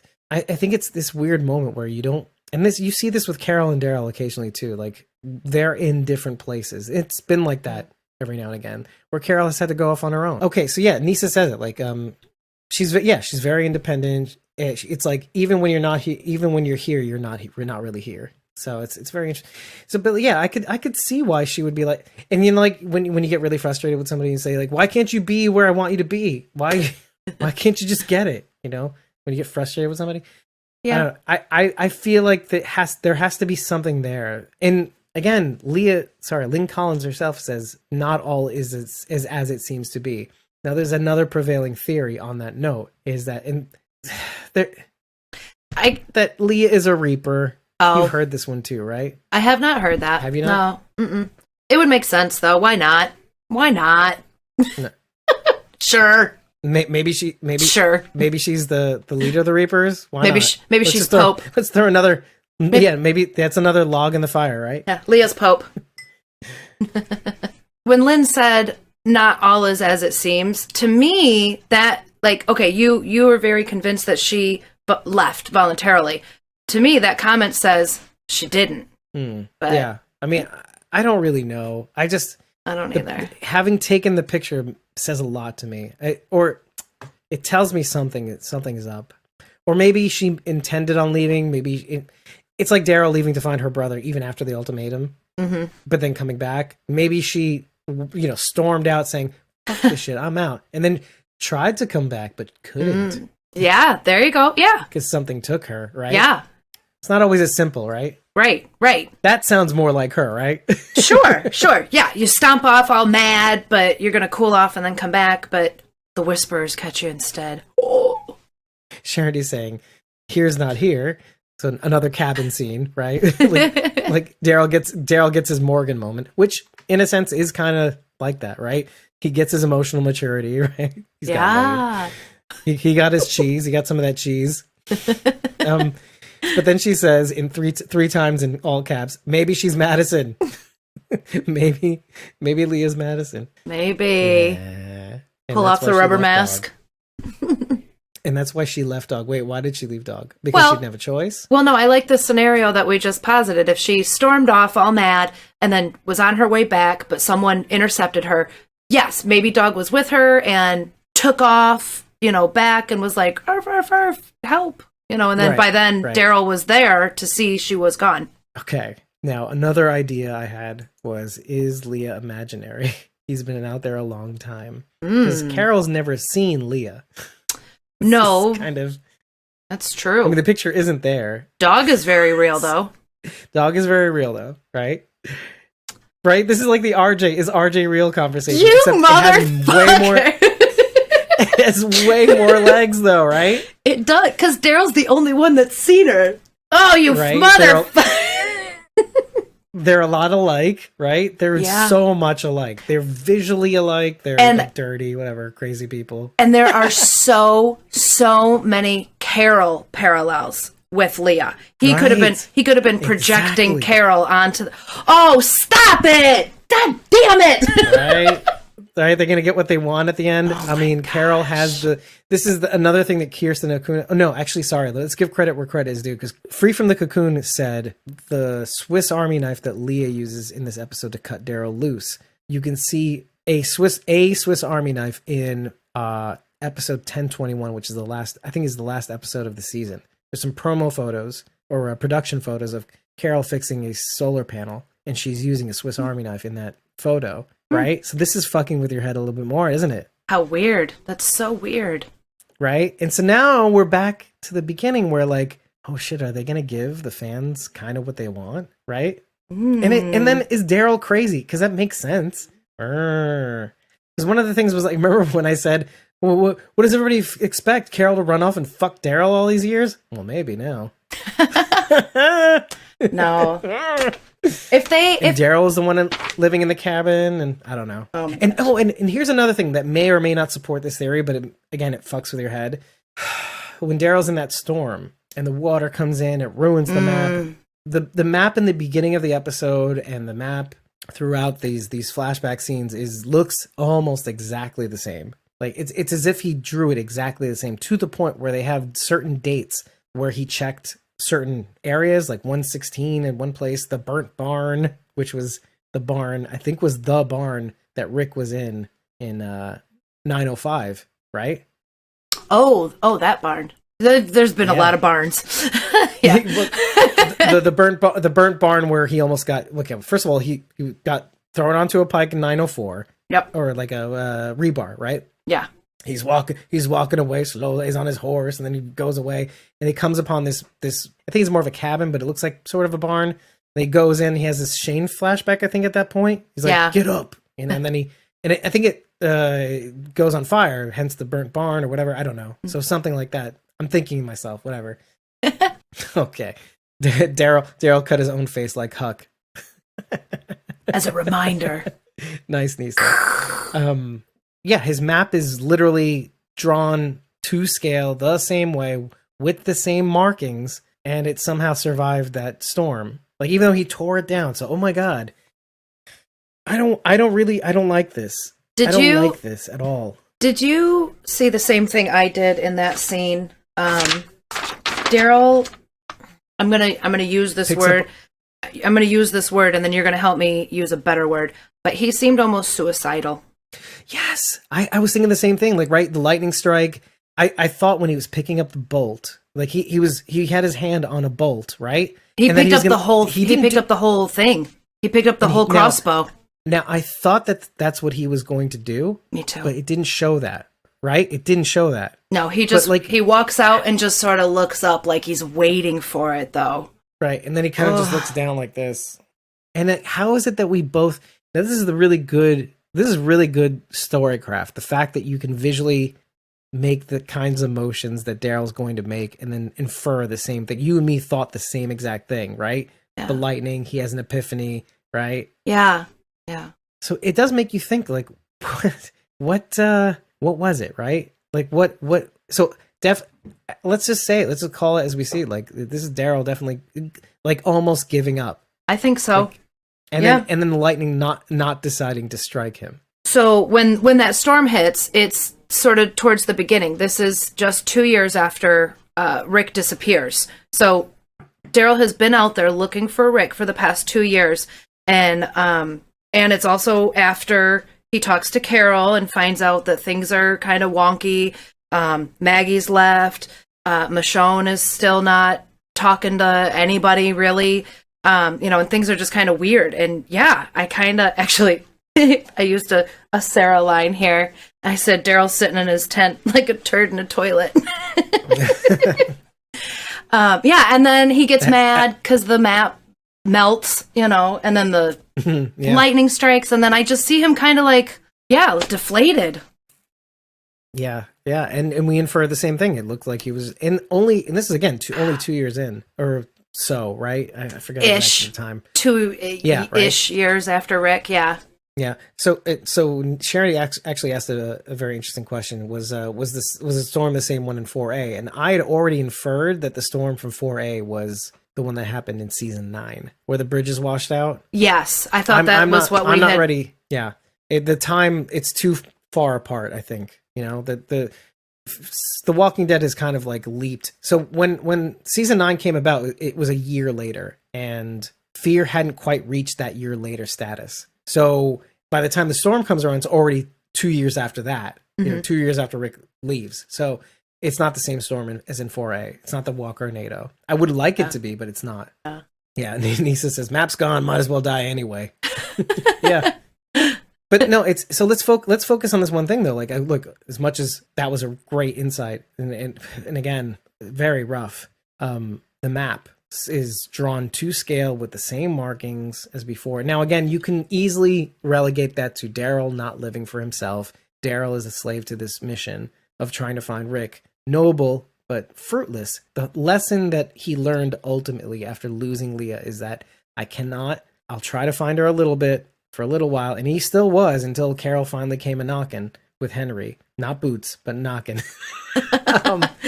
Hey, Mom, what's that noise? No. When he finally came a knocking, that's when he still was out there. He was still out there. Yep. 7 months after that moment is when they finally came around. But that map was drawn to scale. Everything was done to scale. It just reinforces the idea that, okay, maybe Leah is made up.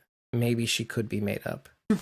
It's weird because, like, you can see this kid being the amalgam of, like, Carl, of Sophia, of, you know, they lost Carl. He lost Carl, you know? Sophia, pictures, you know, that Lori took from the house for Rick. The whole idea of a found family versus a traditional family, like a biological family. A squad, you know, literally Rick, Carol, you know, T-Dog, Daryl, you know, that squad. It wasn't that many people. He'd often complained that that's what he preferred. You know, let's live out there. I want to live out there again as a small group. All the things Daryl is acutely familiar with, you know, and Daryl says nothing, just listens. But yeah, so it does kind of support this theory. Oh, fuck this, right? It's like, fuck this shit. Because again, and then I have to refer back to Lynn Collins' comment, which is, again, not all is as it seems, you know? Mm-hmm. It could have been an abusive relationship, you know, maybe he beat her up and that's why he has the scars, or she beat him up and he has all these scars. I don't know, but it could be that she's imaginary. Who knows? Okay, I have another idea, and this is something that actually a couple of other people saw as well as me. But you know, if Leah happens to be with the Commonwealth, could she take on the role that Sherry had in the comic? And Daryl, actually, this is something I've said a lot, and Daryl takes on the Dwight role in the Commonwealth. Sherry doesn't survive to the Commonwealth. She's not in the Commonwealth. Maybe more to the point. Maybe she doesn't quite make it to the Commonwealth, but she leads.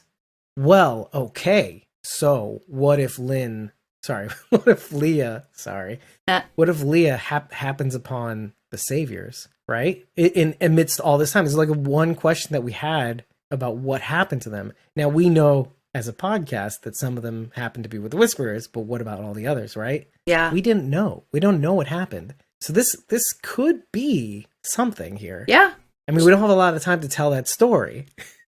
But, right, what do you think about that? I mean, you have more perspective on this idea, or you could fill in some gaps where I start. I mean, anything is possible. Let me just start with that. Anything is possible.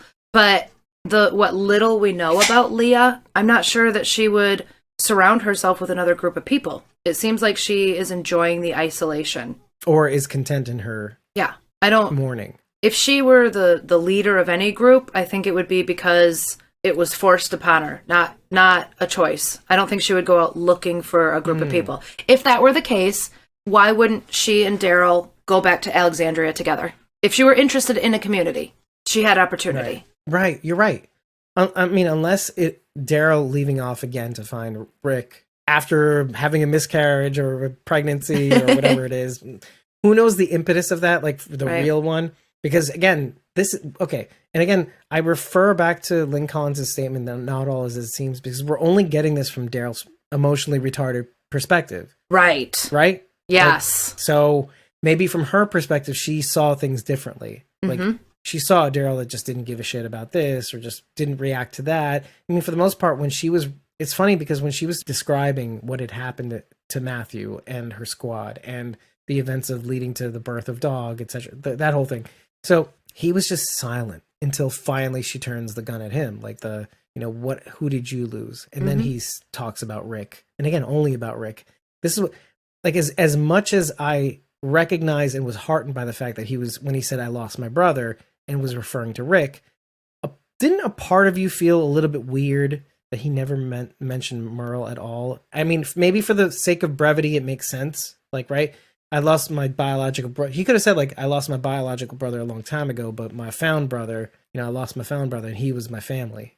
He could, like, relate to her or whatever. I think Rick was more of a real brother to Daryl than Merle ever was. Right.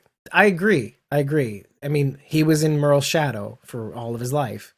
Yeah. Getting his ass into trouble, too. Making him think what he needed him to think. I wouldn't be surprised if Daryl just sort of pushed Merle right out of his head. Yeah, I could see that, too.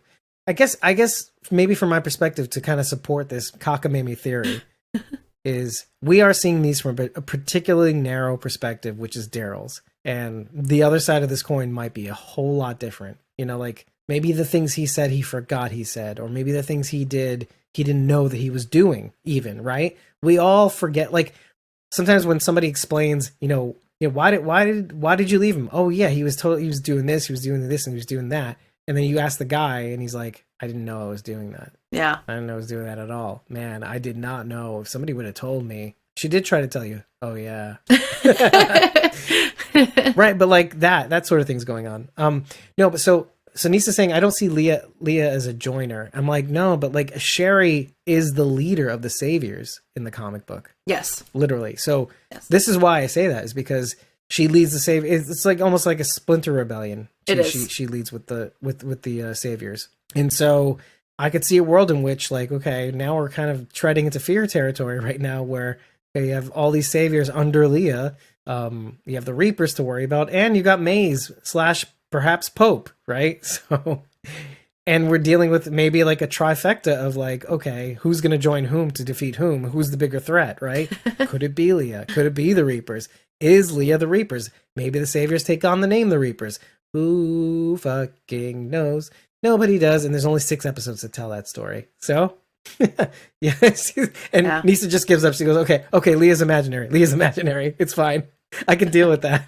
Sister, that whole breakdown was so hard to follow, and it was supposed to be an emotional moment, but I was too busy going, my sister, who's not my sister, and then the carry the one. Oh, okay. Like, really, my nephew? Who's not my nephew? Yeah. Right. Like, exactly. I was supposed to be feeling emotional for this character in this moment, but really I was just like trying to figure out how she's actually related to this kid, which she's not. It's almost, you know what? But if you had to explain who Judith's mom and dad is in like 5 seconds, you probably have the same conversation. Yeah, you couldn't. Right? You couldn't.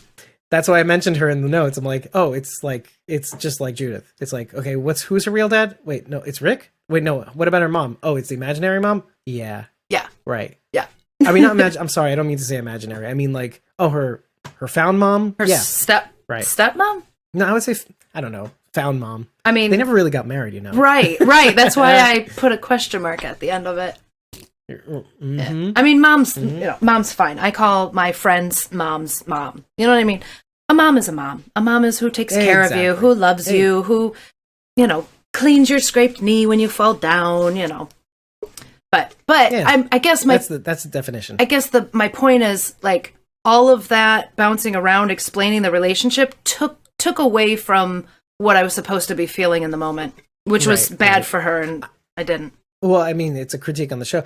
I took it as more of like I see what they're trying to do here. They're trying to describe something similar to what Daryl and all those people have gone through. Okay, all the kids that are left over, it's found family. It's this, Daryl's my brother, Rick's my brother, this whole thing, So mm-hmm. I got it. I know what they're trying to do. And, credit to Lynn Collins. I mean, the emotional punch was there. I mean, yeah, I could see you getting lost in the explanation. Yeah. Which, I mean, like, it's a reach, right? Because, like, should we do it? Should we put this line in? Should we make it this convoluted? Why would we make it this convoluted? Are people going to get lost in that? Can Lynn bring it enough for us to be okay with it? Yeah. It might be lost on some people. It might be, which again supports my notion that Leah is imaginary.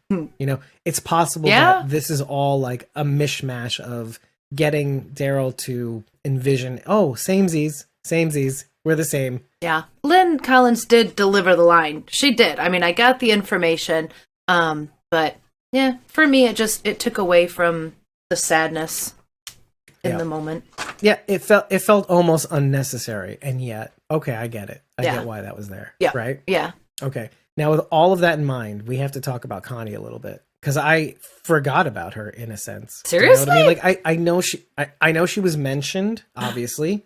Like at the end, especially, but you almost have to kind of now retrace all the steps. Leah was in this time frame where, between Rick leaving and, her group, Magnus group, let's say, coming into the picture, Carol reaching out to him, Henry coming out, and then, that whole noise. But like now that contextualizes Connie and his relationship also. Like, okay, Daryl and Leah were one way, and you can see that Daryl and Connie are another way. Like they're not Daryl is not emotionally retarded anymore. He's opening up. He's allowing himself to be vulnerable a little bit, right? He's learning sign language. I wouldn't say for her, but like to have an actual thing for himself, to establish a language that he can speak with Connie, right? Yeah. Yeah. So I could, like, how does that even happen without Leah being in the picture? Without that kind of regret, in the back of his mind? It makes a lot more sense that this Connie and Daryl thing didn't come out of nowhere. It almost feels like it did, though, right? Like, oh, okay, this makes sense. I guess this should happen eventually, right? He's not that emotionally retarded. No, apparently he is. Apparently he really is.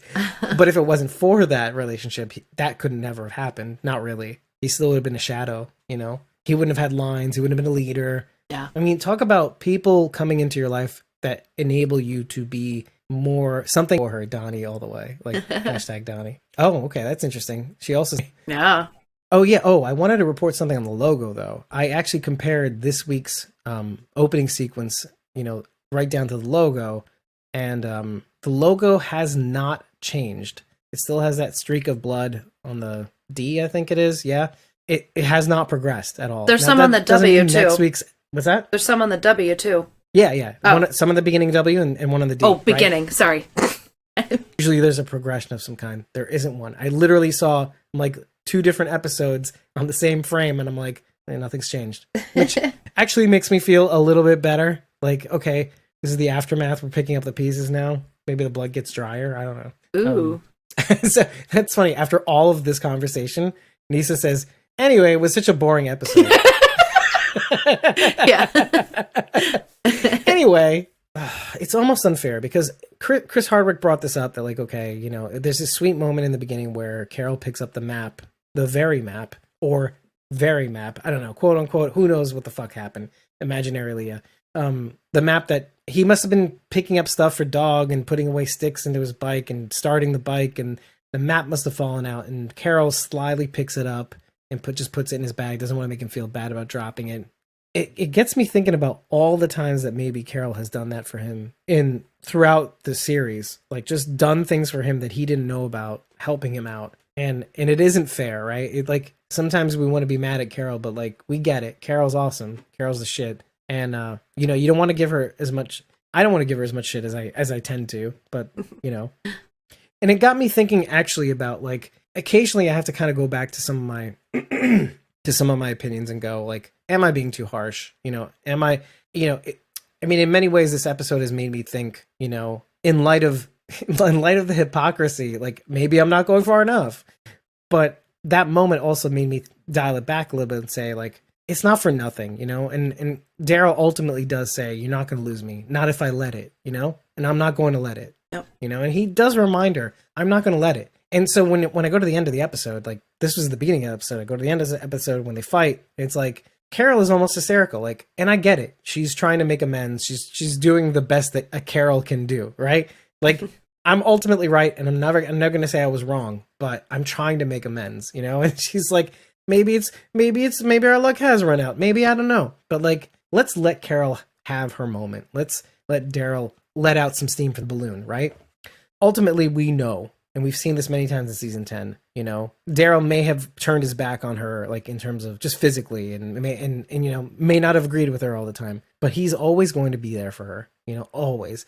And to not be there for her would be basically not learning the lesson he did with Leah in a sense, right? If you think about it, don't take it too far. Do you really think after all the many times he's taken it too far, like you could easily have seen him do that with Connie. Well, the second they lost Connie, he could have been like, and he was for a couple seconds. He's like, "No, we gotta go after her now." And then Kelly's like, "We gotta go." And he could have just kept looking for her obsessively the way he looked for Rick. He didn't. Now we understand why. I don't see him not doing that for Carol. I don't see him being stupid enough to let that happen to their relationship at all. There's no way. 7+ years of him looking for Rick. So 7 years looking for Rick. I don't see that happening. So I don't want people to like, don't shed a tear for Madison. No, don't shed a tear for their relationship. They'll be okay. Right, Sharon D? Right. I see. And I really, really want to agree with that. The fact that, that they're going to be okay. Their relationship is going to pull through. And I really wanted to, and it's going to, but he hasn't given up on Rick in the past 7 years. that's easier. It's easier not to give up on that because Rick's not there. He's not going to give up On hope. someone who's dead. Right. Well, he doesn't know he's dead. I mean, he can think he's dead, but he's not going to stop looking for him, because once he stops looking for him, that's when he admits that Rick is dead. But Carol's there. They're face to face. When he says something, she says something back. Like, there's still time to there's still time to say something regrettable. You know, they can still go too far in their fight, you know. Yeah, Rick don't talk back. Exactly. That's exactly my point. I see what you're saying. Yeah. So reasons to freak out. I understand. Sorry. I'm sorry. Yeah, I'm sorry. No, it's not. I mean, look, to your point, when Daryl makes the decision he does to continue to look for Rick in spite of, like, you know, Leah saying choose. And I don't think he made a decision, really. I don't think he decided, oh, it's Rick or nothing, bitch. Right. Like, I don't think he did that. I think he just went about his routine, his day. I think he took that in and he said, okay, I'll get back to you. Let me look for Rick in the meantime. And she's like, dumbass, I'm trying to tell you something. Why going out for Rick right now? I honestly don't think he made the decision, like, on the spot. You know, like, that's what that if it's between you, me, and my previous community that I ran from, again, and allusions to Daryl not facing his family over what had happened, you know, something that's typically a Carol move, right? Yeah. And Carol stayed, oddly. There you go. So yeah, I mean, I don't think he made the decision then there, and I think he realizes then and there, like, okay, oh, you meant now. You want me to choose now. Oh, let me run back, because yeah, there's still time. It's really funny because when you think about it, like, some people do make mistakes that end up changing the course of their lives. Wasn't the word mistake used in this episode? It was a mistake. I did not write the word mistake down. I definitely wrote the word regret. Yep. Well, this was in reference to Leah looking at Matthew's grave. Yeah, which something that that Nisa, I think, actually said. Daryl looks at the grave the same way Leah does, so she did. But she said something earlier that says that she said Leah's real, but she died right after they met. She's the one she's the one on that grave at the cabin. Everything else he imagined. Oof. Very interesting. Gosh, I mean, it's just thinking about it. Just yeah. And I don't want that to be true, because that's, like, very, like, God, that's so tragic for Daryl. Otherwise, I mean, it'd be par for the course for the show, right? To fuck with us. Sharondy's retracting her June comparison. Yeah, exactly. just to be safe. They're really married. Daryl really did knock boots, right? Right. The only reason I don't think Leah is dead is because Carol asked Daryl, you know, do you think she's still out there, or something along those lines? And he says, I don't know. If he knew she had died, I think he would have told Carol that. He told her everything else, you know. But then again, if you didn't know she was alive to begin with, like if she was made up. Ooh. Well, yeah, I mean, the imaginary thing's still up in the air, but I don't think she's that's still dead. in play. Yeah. If she's dead, yeah, the imaginary thing's still out there, but if she died right after they met, Daryl would know that. He would know she had died, and I think he would tell Carol that she died. Don't you? Or, I don't know, is there, just given their relationship as it stands now, not like in the past where he was just open with her in spite of, like, maybe possible romantic feelings towards him. Maybe now he's holding back a little bit, maybe because I don't know. There was one scene, and I didn't write this in my notes, but I was like, that's very odd. She's holding a shovel, right? Did you see the scene where she's coming out, like, he's coming by, he's petting dog and all this shit, and she comes out with a shovel and puts it, like, on the side of the house. And I was thinking to myself, look, it could be a shovel used for ordinary gardening things, whatever it is.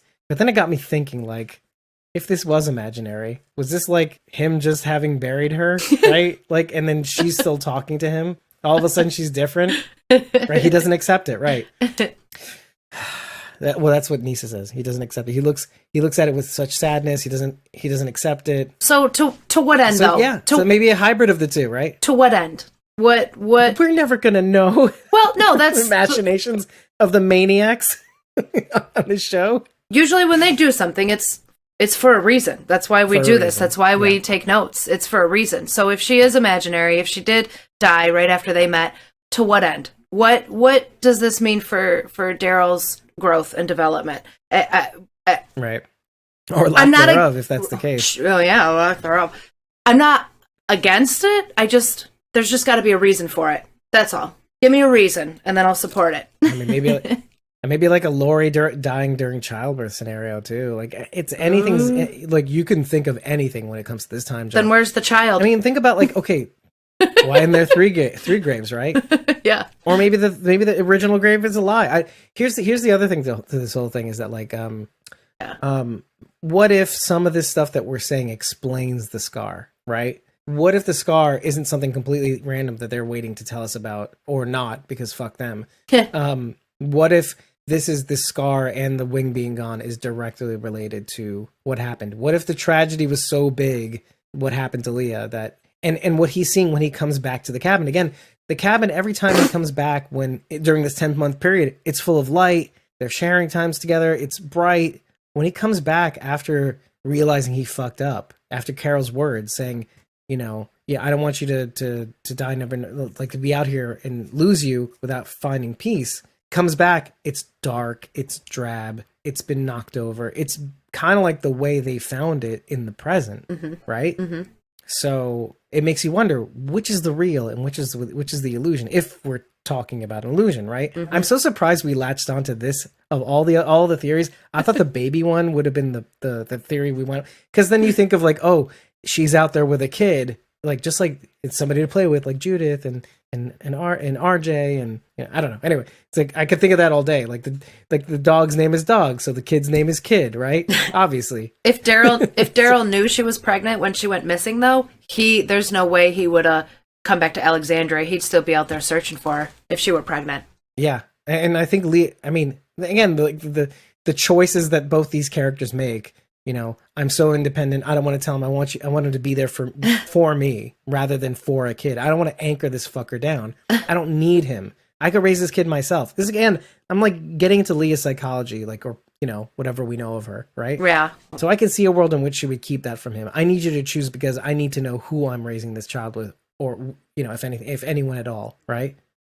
Because it's kind of what she. I mean, she describes Matthew that way. It's like he's like everything I ever wanted in a kid. You know, even though he's not my kid technically. So, oh my gosh, interesting. Nisa, the parapsychologist. He can't accept Rick is dead. He killed Leah. I don't hate it. Rick's not dead. So I like it. There's nothing to I don't accept. think it's. Yeah, we know that, right? Leah died in childbirth, and Daryl is still dealing with the trauma. Yeah. Sharon D's like nowhere to be found because of the June comparison. She's like, no, it's not true. It's not true. Yeah. They're still a couple. Yeah. No, see, that's I was thinking that too. Like, it would be an interesting parallel to see like a Lori, you know, Lori sort of comparison to Rick sort of thing. Childbirth's rough, right? You know. Listen, I have learned to expect the unexpected from this show. So if Leah's imaginary, sure, why the hell not? But I hope she's not, because I do hope we see her in season 11. I want to see more of her. I want Carol to meet her. You know, it's funny. I do too, and I want Carol to be her. No, what I find interesting too is that I know we're going to see her again. I know that part of me is going to be whether it's we find her in the present or we see another scene from the past that we forgot about, which is a possibility, right? It could be one of those things where the only time we ever see her again is in a past scene, right? And then we realize Leah flashes between images of Carol, like, wait, what's going on? What's going on? I've been fucking Carol the whole time. What? So I wanted Eric to agree with me earlier, and he just wouldn't. But am I crazy, or do you see a little bit of similar features between Lynn Collins and Melissa McBride? I mean, not exactly, but quite similar. Generally speaking, yeah, maybe. Yeah, I mean, the eyebrow arch, the slope of their nose, eye placement. Yeah, Lynn has a bigger smile, but when they're both just sort of relaxed face, like even like this area is similar. Like I just thought they resembled each other. Not exactly. Nisa agrees with you too. Okay, good. Yeah. Okay, so I'm not crazy. Okay, good. No, you're not crazy. I often do that too, and nobody believes me. I thought maybe I was seeing what I wanted to see.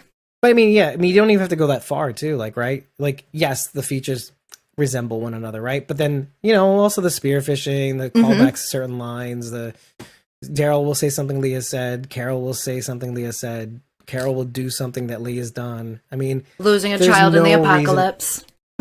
right? The mishmash, right, Yep. right. The mishmash of Lori, Carol, you know, that found family, losing a child, mourning that loss all these years.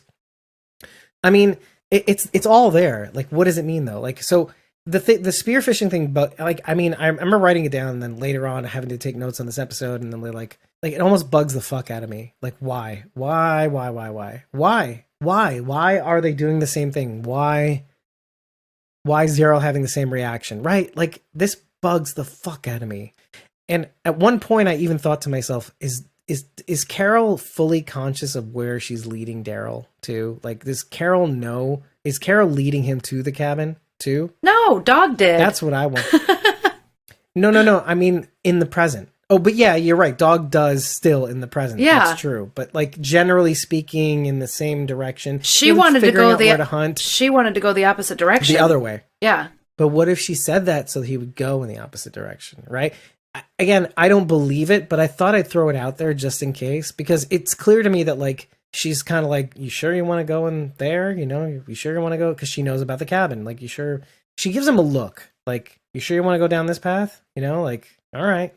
You know, because I know about her. Like, you sure you want to explore this part of you that you haven't explored in a very long time? See, and I was trying, at the beginning of the episode, I was trying to not think about Leah, because, you know, I wanted to not be spoiled, and I wanted to go into it, like, just sort of watching it. And so when I saw the map, and then he suggested the river, I thought, well, no, he just wants to, you know, look out for Rick some more.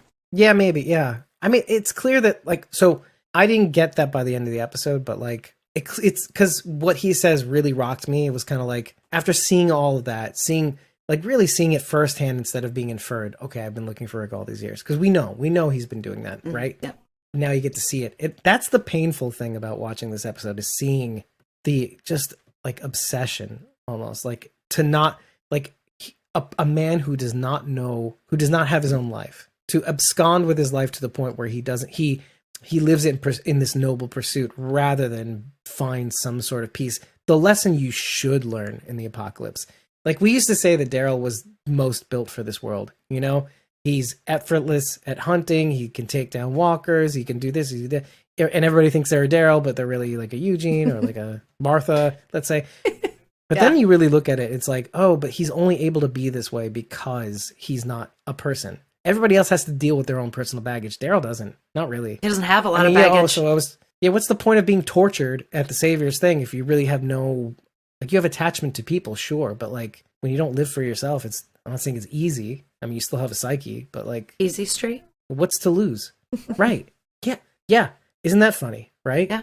Life is but a breeze when you're on Easy Street. When you have nothing to live for, what's the fucking point? Of all the people they chose to torture, Daryl would have sat there for years taking it for his people.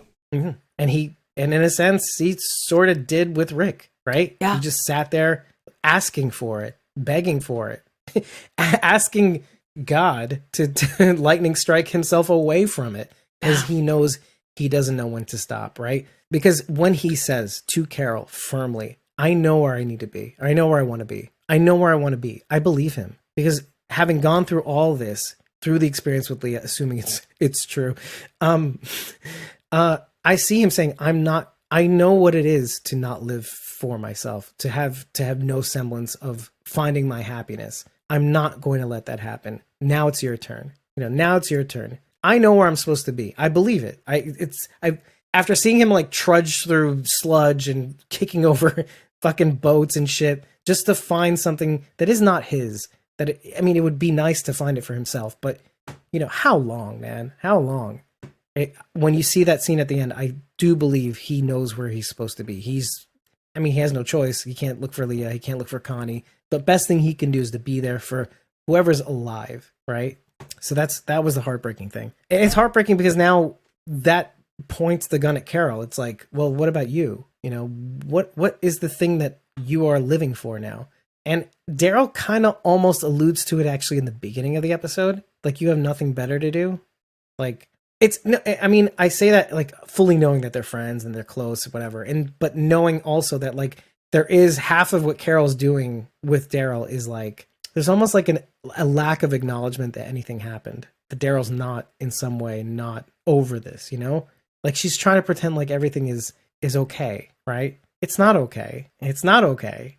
And this is a theme that goes throughout this season so far. You know, Maggie acknowledging Negan, like acknowledging the fact that I don't know, God knows what I would have done had this been me, and yet also like for her, I mean, you killed Glenn. There's an acknowledgement, so that has to happen. You know, that it's the rebuilding, the acknowledging, you know, past grievances and all that stuff. But then there's also like, and Carol's doing. I don't think Carol's doing any of it. Like she is doing the rebuilding part, but not the acknowledging part. I'm not sorry for any of it. Like I'm not going to acknowledge that. You know, I don't think she even acknowledges fully that like she's responsible for Connie though. Also too, like in some sense, I think she's sorry about it, but she's not sorry about this. And yeah, I don't know. Well, she's sorry it happened, but with. she says I was right. Yeah, I'm sorry about Connie. She did say I'm sorry about Connie, but she was right. Yeah, quickly follows it up with, but I was right. Yeah. Right. Exactly. Right. She needs to learn how to apologize, I think. Yeah. I mean, like it's hard because it's Daryl, right? Why can't I be real with Daryl, right? And yet Daryl is the one who's mad. So it's like there's a line, man. There's a line. I mean, I don't think Daryl would want it any other way. Let's just put it that way. Daryl wouldn't want it any other way. But that also makes it difficult because at the same time, he was building something with Connie too, you know. And it's like, oh, that's my friend too. You know, our relationship is different than yours, than Connie's. But like at the same time, how do I reconcile that? And again, reconciliation is part of the theme of this season so far. Rebuilding, reconciliating. I really boiled it down to rebuilding, reconciliation, and acknowledgement. Like it's these three things that are they're playing hot potato right now. Like we're bouncing from, and again, this is making me crazy. This whole thing is making me crazy. If you really think about like the span of like everything that's happened throughout the zombie apocalypse, which is a whole other beast. It's like, oh, we're doing all of this in a zombie apocalypse.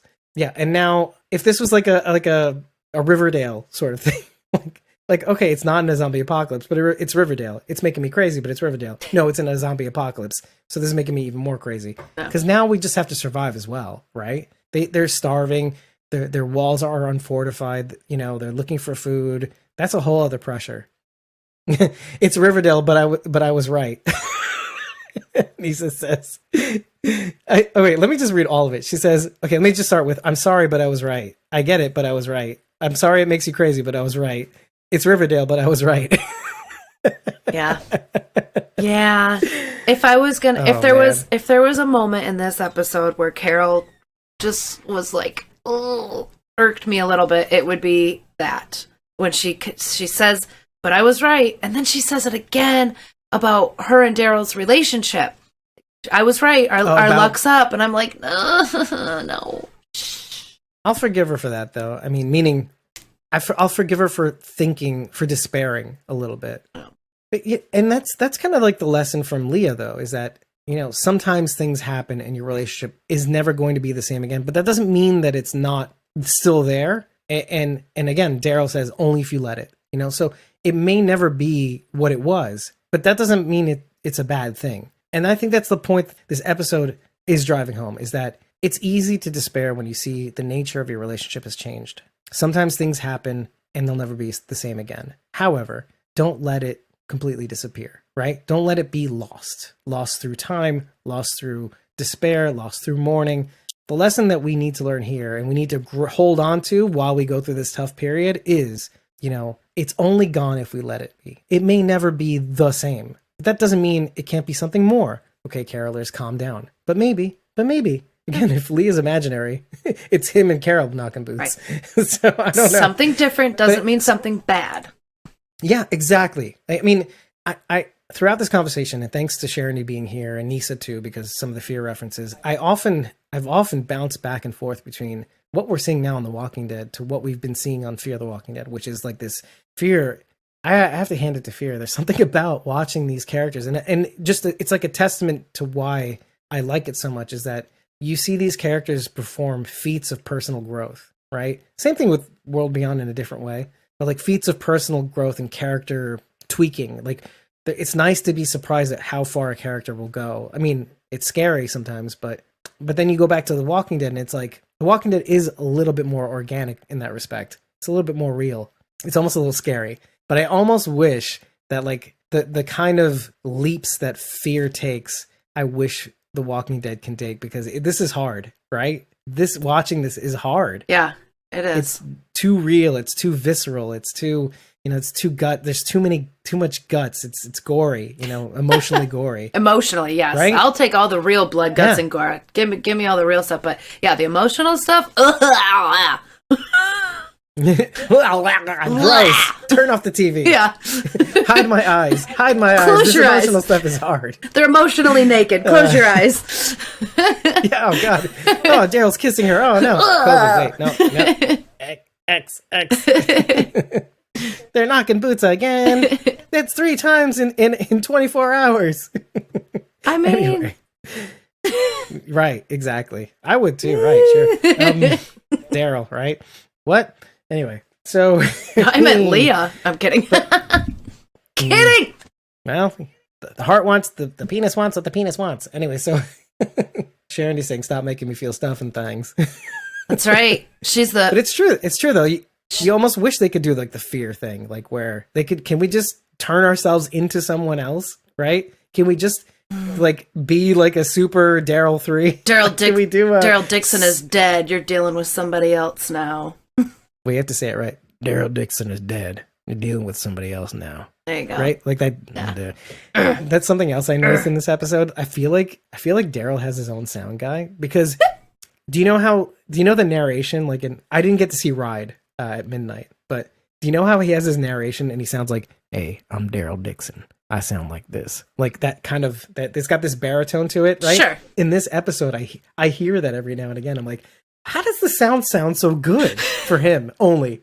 Not for Carol, for him. I also want to point out another thing. Yeah, Daryl grumbles sexily. Exactly, Charity, right? But I also noticed another thing on okay, because I have to say this out loud. Did it feel like to you that Melissa McBride was shockingly high on Talking Dead? I felt like she was high. Can I say that? And just I want to bring it. It has to touch air to heal, right? The wound. I need to talk about it because is always so delightfully weird. This is why Melissa McBride, like Carol's my favorite character, but Melissa McBride is one of my favorite humans because she is just so delightfully weird. And I feel like I agree. But she felt a little I could relate off. to her. Yeah, if she felt a little less snappy, a little off, more than usual. Like I saw the episode with her and Ride, and Norman, which was a lot of exposure time to Melissa, right? Mm-hmm. But like this was just like it just felt like she again a complete delight. I have no critique here. I'm just saying I just needed to bring that up because it just felt like she was a little off.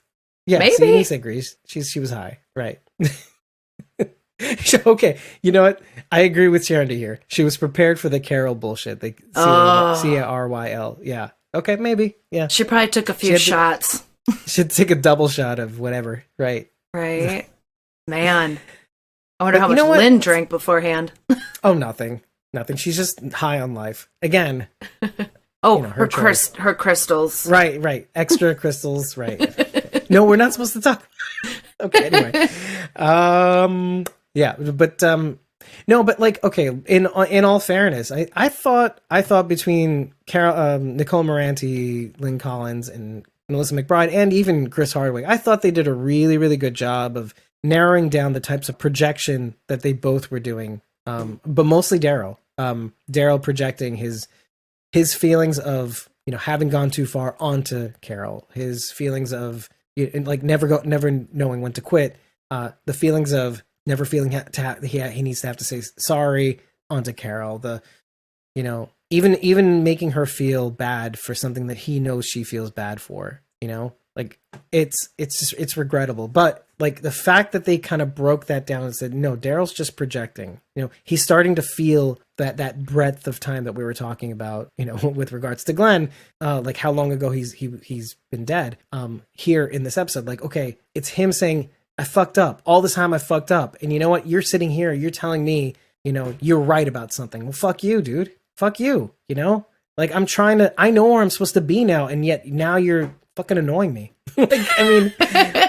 Yeah. I'm trying to be your friend. But you got to make it so hard. I mean, honestly, like I mean, you need to find where you need to be. That's really the takeaway from this is like, Carol, I can't be the thing you live through. You need to find your own peace now. I don't know what that looks like, but you were out there so long. I mean, not really, but you were out there not thinking about even what it means for you to look for this vengeance quest that I don't know what you're trying to live for anymore, right? Like, it can't be through me. It can't be through me. I can't be the reason for you to be alive. That's, you know what I mean? Like, that's the impression I got in the beginning of the episode, her insisting on coming along. This, like, and Daryl obviously wanting to be alone in a sense.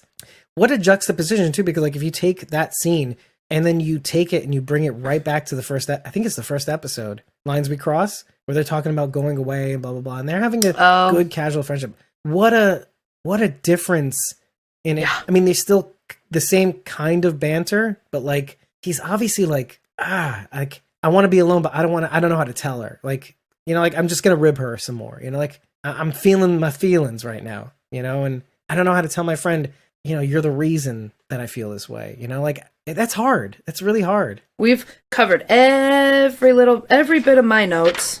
I don't know about yours, except for puppy dog. I gotta admit that puppy dog is fucking cute. It is so cute. Who's named Carl, by the way. And his name's Carl. In real life, right? Exactly. That is so cute. So cute. Yeah. I like, and you know what's funny? Like, I mostly like older dogs. I like older, like terriers, like, I like terriers, like a lot, but like older dogs. I don't like young dogs. Fuck young dogs. I hate yippy fucking puppies. Too much attention. Yeah. It reminded me of my flight home from Atlanta, I think. The lady sitting next to me had a dog under her chair the whole flight. I had no idea there was this little chihuahua under her chair, and she pulled him out the end. Too. Yeah, it really was a good thing because he would have been on my lap the whole flight. Right. So she pulls him out at the very end, and I'm like, oh my God, oh, there's a puppy. And his name was Carl. No way. That dog's name was Carl too? Yes. I was sitting next to a Carl the whole way home, flying home from Atlanta. Carl the Chihuahua. Go figure. Mm-hmm. Oh, he was so stinking cute. I have a picture of him too on my Instagram. I think Sharon D says, I have 4 dogs that want to meet you, Rach. Yeah. It's true. Yeah. I met Blaze. Sharon D also wants to make it very clear, and she said this before and I didn't get a chance to say it, but she says baby dog is greater than baby Herschel. Great. Disagree. Team humans. Team people. Sorry, just kidding. I mean, not really, but oh man. Well, depends on what you're talking about. Cuteness, tugging at the heartstrings, two different like baby dog's definitely cuter, but it hurt my heart more to see baby Herschel. So oh, that's interesting. Okay. Yeah. I mean, I actually tweeted this out, and I just in like a moment of like, let's see what the fuck happens when I do this. I said, I'm not at all invested in dog's development for every, like we must protect dog. If dog dies, we right. I'm like, why does dog get a pass from the zombie apocalypse? Why can't he get eaten? Why? We should have the emotional investment. Like, okay, protect baby Herschel. Like, no. If Sam is annoying as fuck, right? Sure, right, fine. Let's leave that there. But like, he's still a person. Like, these people are still people. Animals are far better than human beings, hands down, across the board. We've had this conversation, and I don't agree. I do. Animals in general are better than guiltless. People. Right. They're more innocent than people, for sure. I get that. For sure. But I guess maybe it goes back to like what you said about, chasing the dead versus chasing people, right? I mean, it's easy to chase animals. They're easy. They're uncomplicated. They're much less uncomplicated. They're even less complicated than babies, for sure. Like, you have to be delicate with babies. You can fucking roughhouse a puppy even. Oh, right? Like, I say what, yeah. Right. Yeah. So like, chasing for the dead is easy. Caring for the living, that's harder, right? And so of course it's easier to kind of be like, protect dog at all costs. He's so cute, blah, blah, blah. But, what about people, right? I guess that's why I'm so fierce about tea people. Dog will defend you. Dog will always defend you. Dog will always come to your defense. He will always protect you. A human, on the other hand, will choose. They'll have to make the choice. Yeah. And then you'll have someone like Strand standing next to you. Would you rather have Dog or Strand standing next to you? I personally would take Dog. I see your point, but I guess maybe it's why I think it's the whole easy thing. Like it's so easy. It's so much easier to chase after pets and people and dead people, you know, like, or the memory of people or mourn people rather than pursue. Because again, I go back to the lesson of The Walking Dead, which is, you know, it's the opportunity, right? It's the opportunity to become the self that you were meant to be, right? And so if this was any other show, I'd probably be like, yeah, fucking dogs, sure, whatever. Like, yeah, dogs rock, right? But like, I guess I'm so bent on like, but that's the easy way out, right? Isn't it? It's the easy way out is to kind of like say, oh, protect dog at all costs. Well, I mean, I know it's hard, but again, I'm not trying to convince you. Again, this is me. I'm crazy. I choose to do things the hard way on purpose, right? I mean, look at this podcast, right? It's so difficult. Yeah, and Charity makes a very good point. Dog guaranteed won't grow up to be a shitbag. Well, yeah, because people, and she says, people will kill you for beans. Dog will bring you a squirrel. Exactly. Right? See, right. On occasion, animals are better than people. Yeah, until they die like 14 years later. Then you get a new dog. Then you get a new pet. And start the whole process all over again, knowing your heart's going to break. Right, Mo Collins? Yeah. Exactly. It's starting to seem more stupid the more you talk. Although it is much less complicated, right? Again, you know, it's personal preference. That's all it really is. It's just personal preference. I mean, I think it's why I like people so much. It's because they're complicated. It's because we get to see all these dimensions, you know? And yeah, it's annoying and stuff and things, right? But I'm in it. I'm in for it. Like, I'm in for seeing the beauty of people. Like, I mean, it's just so simple. It's so simple with animals. Sorry. Don't we watch a show that regularly breaks our hearts? Yeah, exactly. So, like dogs, dead dogs. The show breaks our hearts, right? Yeah. What I was saying before, it is clear that he feels like he belongs in these communities, right? I mean, ultimately, in this present, like he knows where he's supposed to be. I just want to make sure we're on the same page with that. When he says, "I know where I'm supposed to be," right? You feel it, right? I mean, it's vague at first. I'm gonna convince myself that that's what he meant. Because I don't want it. What I actually thought he meant was I belong with Leah and now she's gone. And I've just been pining for 2 years. But I don't want that to be what he meant. So I'm going to go with your idea instead. Right. Because I mean, that and like, we don't really see him looking for her. That's what which is why he leaves the note, find me. Like, here's a map. Here's Alexandria. Just knock on the door and say, hey, is Daryl around? I'm here. Like, whatever. Well, that's the closest place to where she's at. Yeah, and if she would have shown up, he probably would have hightailed it out there. See ya. Yeah. Well, I mean, that is a good question, right? Like, would he have, right? I don't know. I'm not sure, really, actually. Well, I belong with you. Find me. That, to me, I mean, if she found him, he'd run away with her. That was what it felt like to me. I feel like it would be tough at this point, right? Like, if Leah popped in the picture right now, what would he do, right? Yeah. After all this devastation, right? That's a tough one. 2 years later. That's a really tough one. Yeah. With a kid. Surprise! Surprise. Actually, it'd probably be bigger than that after I called him kid. I call him kid. Right, exactly. Kid, dog, you know. So, again, less complicated, right? See, I did write something down. I want to read it out loud. If it doesn't make sense, I'll just cut it. But like it says, I write, Leah is, back to 4 years ago, Daryl is tied up. One thing makes Leah, I'm going to say two things. One thing Leah makes absolutely clear, and it's a lesson to learn, you are not always responsible for everyone around you. Leah makes it clear she does not need help. But Leah is almost an allegory. What if Carol didn't have people in her life? She loses Sophia, Leah loses Matthew. Leah has no one else to squad with and has to rely on herself. Carol, even with people, is somewhat the same, but also knows that others have her back. So it's this weird, like, it's like a real what if scenario. Like, what if Carol didn't have people? You know, and this is what she turns into. This is again why it fucks with my head. Like, I didn't realize that we would latch on to the what if Leah was not real scenario so long. But like looking back at even what I written, when I wrote that, I didn't think of that in mind. I was just like, oh, obviously the mishmash of histories, you know, it's easy for Daryl to kind of fall in love with somebody like that. Oh, you're like me, you know, like we have similar histories. I'm mourning a loss, you're mourning a loss. I'm doing it for longer. You're frustrated with me. Just kidding. The only other thing I said after that was like, Daryl, put your hood on. Like a la Lydia, put on your coat. You know? Oh gosh. In the rain and thunder, right? Yeah. I was just like, dude, come on, get the fuck out of the rain. Sitting there like a turd in the toilet. Yep. Like, circle in the drain. Okay, what if Strand didn't have Alicia? Yeah, I know. Put on your hood, Jules. Yeah, exactly. That's right. Nicely done. Too cool for Jules. Too cool for schools, Jules.